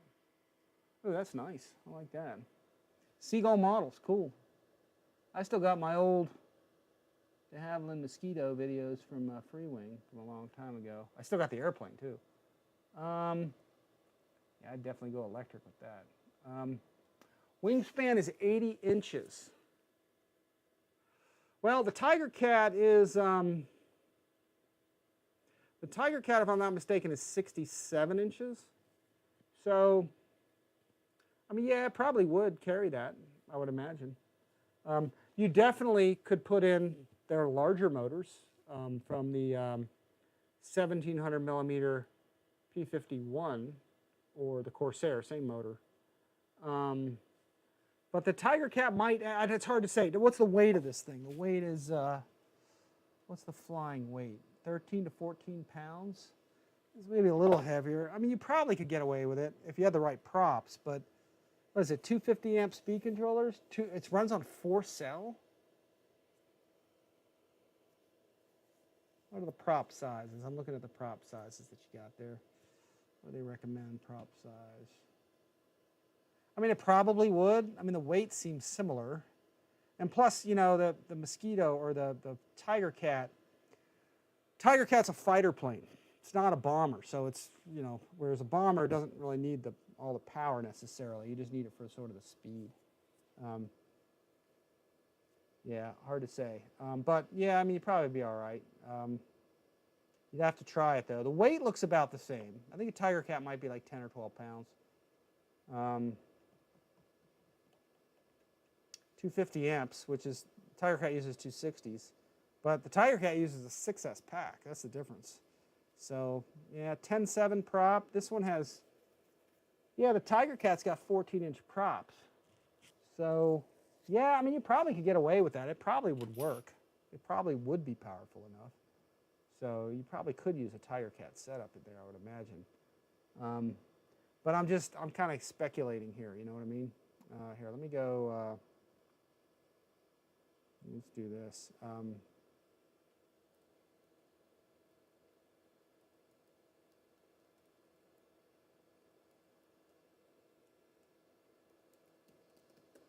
Yeah, let's put this in. Here we go. Let me do a search for my video here. Yeah, baby, there it is. Which one is which? That's 8 minutes. This one's here. Let's go to the 8-minute one. Yeah, let's go with that. Yeah, man, here we go. Let's turn some volume up, see if y'all can hear this. Was that me? Oh, wait, hang on. Let me go back. Turn the volume up so you guys can see it.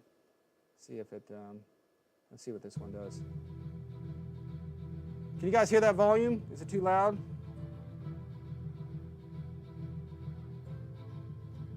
Yeah, let's see. I know I'm on the wrong page here, but never enough power, that's right. Yes, the props are set up for counterclockwise rotation, but you don't need all that. You don't need that. If they're spinning the same way, it's fine. It's not the end of the world. Here, let's see. There's my de Havilland Mosquito video. Here, I'll back up a little bit because we lost.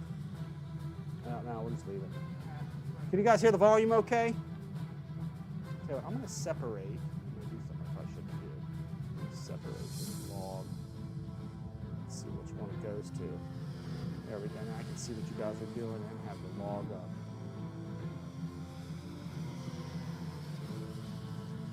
There we go.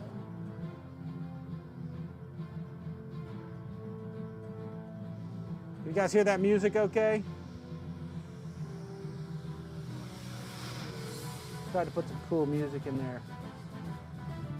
Yeah, that was years ago. I did that with the Motion RC guys. De Havilland Mosquito is awesome.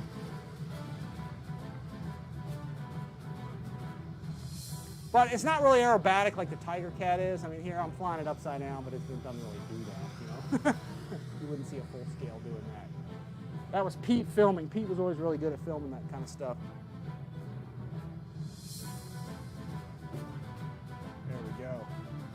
Good volume, okay, from Mike. Yeah.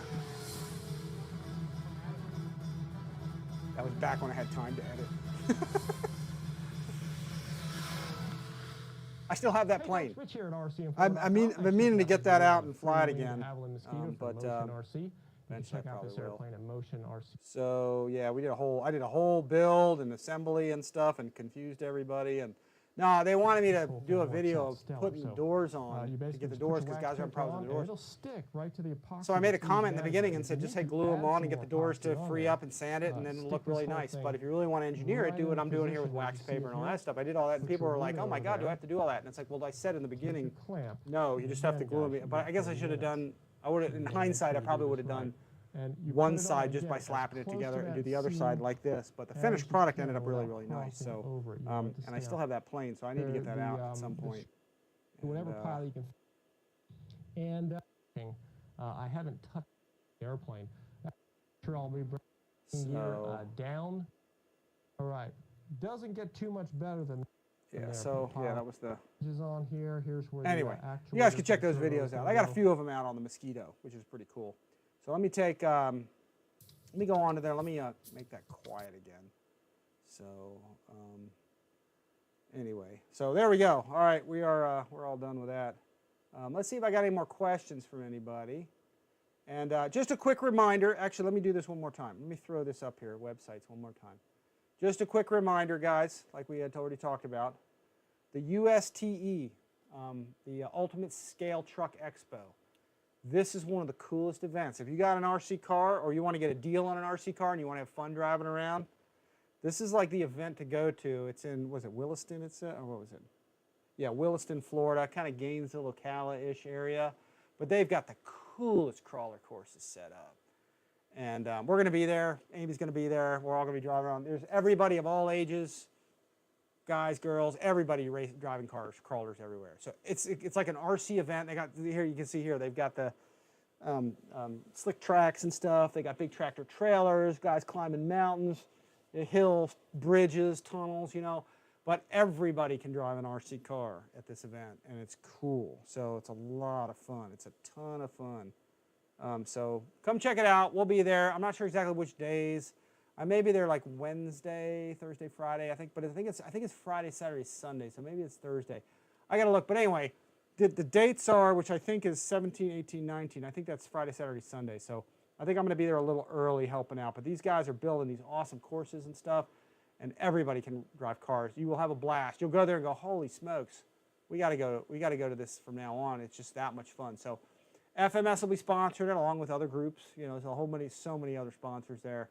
There's tracks of all kinds. They give away awards for cool cars and stuff. So it's a cool event. You see them building tracks here and stuff. So it's fun to go to. So you know, Amy and I'll be there driving cars. Come on out and say hi. Check it out. We'll be shooting a little video there and stuff. And they support the Operation 11 Charlie, which is RC stuff for veterans, you know, helps them out. And but yeah, this is a cool event to go to. So if you guys are in the area, you don't have anything to do, I mean, come on out. Sign up. I think you can register online. I don't know if they're, pre-sales are over. So I'll get tickets at the event for like the kids and stuff. I forgot about that. But anyway, just, you know, if you guys want to have something totally fun, you'll go to it and you'll go, man, I didn't know this was even here. I should have known this. So we're going to probably go every year because it's like that much fun. And all the kids, Amy's driving cars all over the place and everything. So it's a ton of fun, like, for everybody to do. Where you go to airplane events, only certain people fly. You know, people that know how to fly or bring their plane are flying, and everybody else is sort of spectating.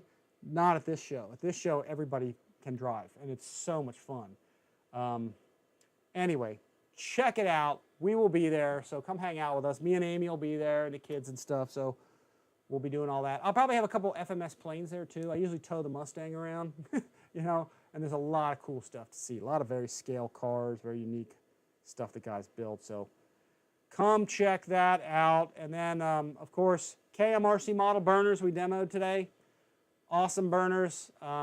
Your opportunity to get a, like I said, the special edition, which is like the version 1, on sale. There's only a couple left, so if you want a great deal on a good burner, get one.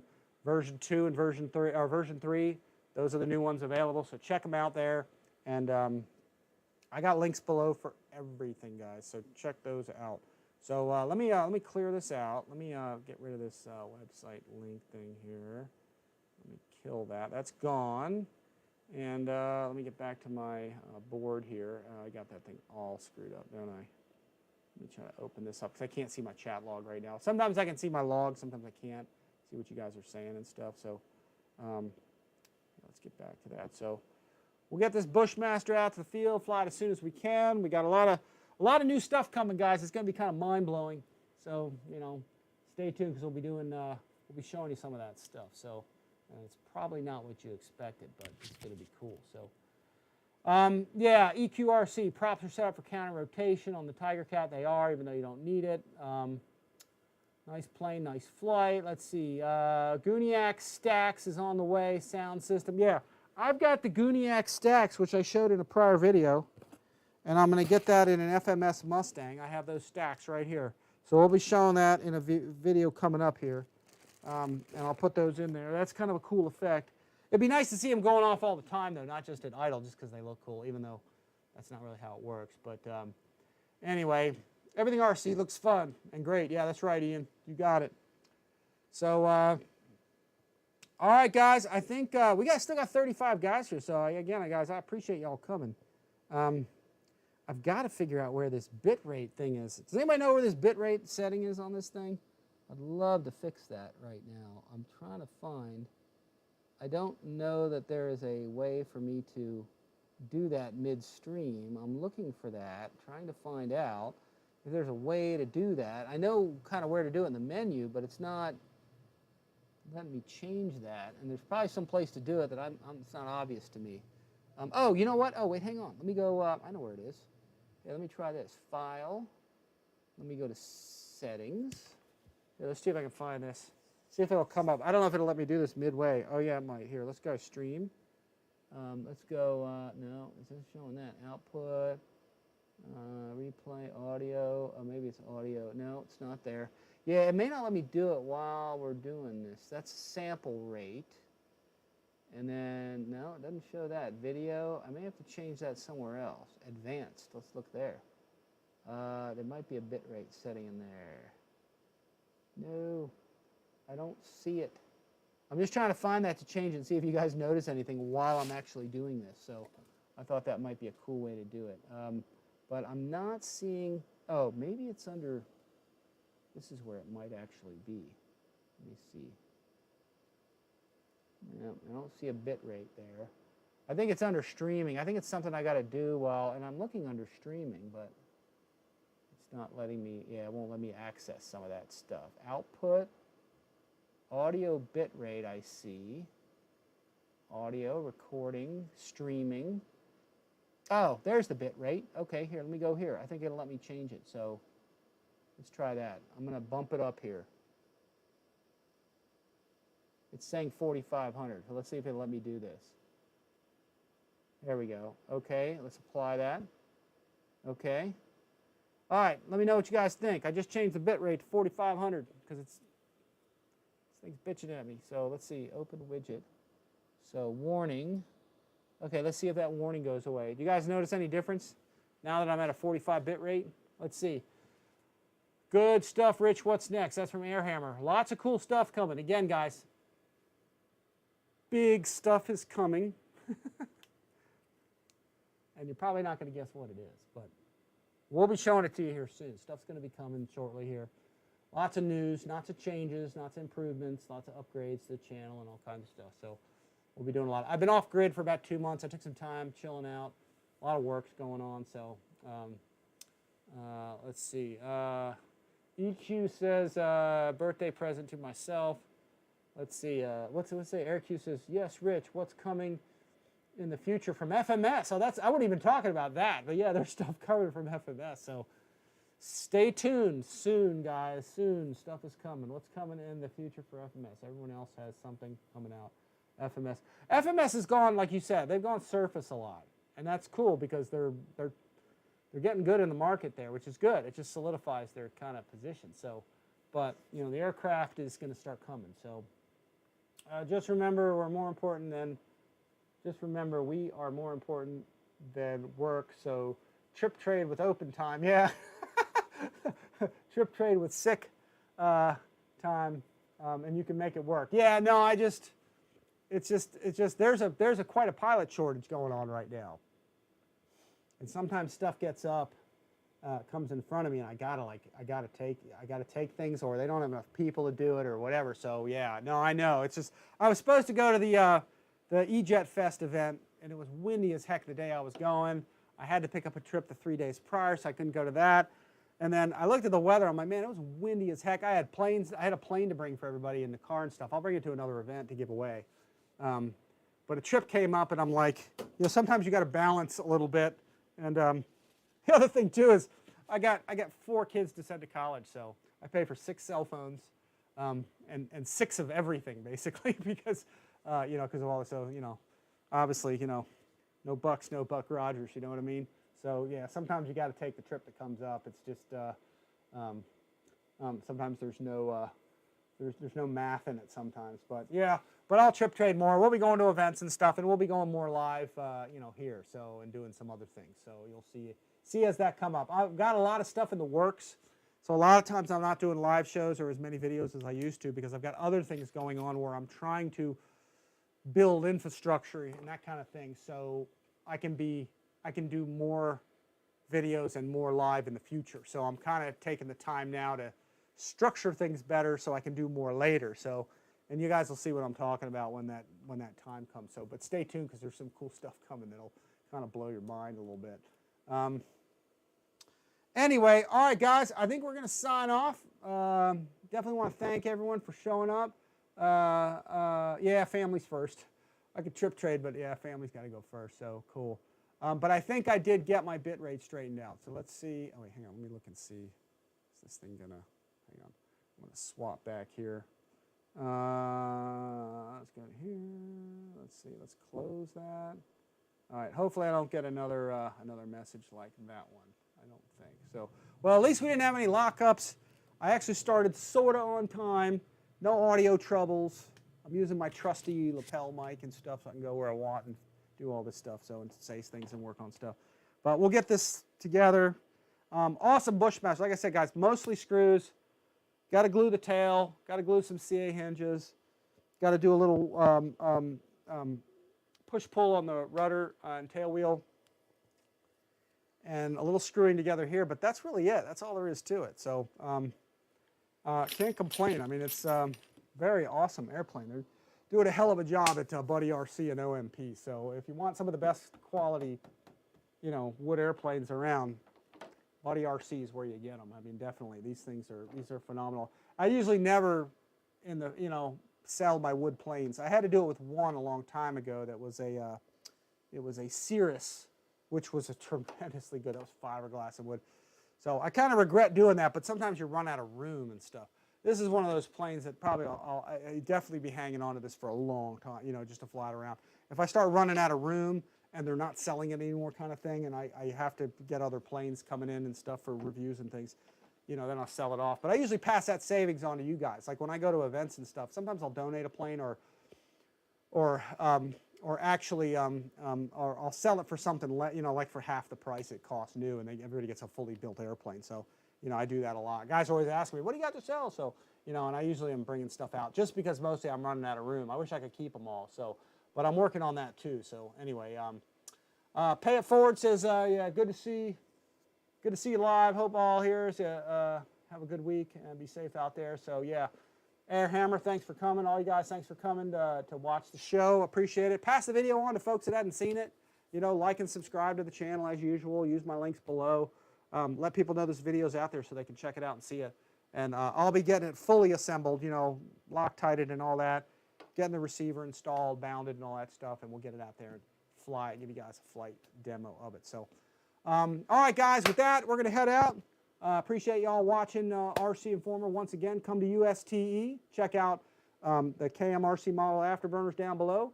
Check out the Bushmaster and other stuff at OMP Models and also at Buddy RC down below, as you can see right there. So again, guys, thanks for coming and watching, hanging out with me, chatting, and more videos to come, more stuff coming. As always, thanks for watching, guys. We'll see y'all next time.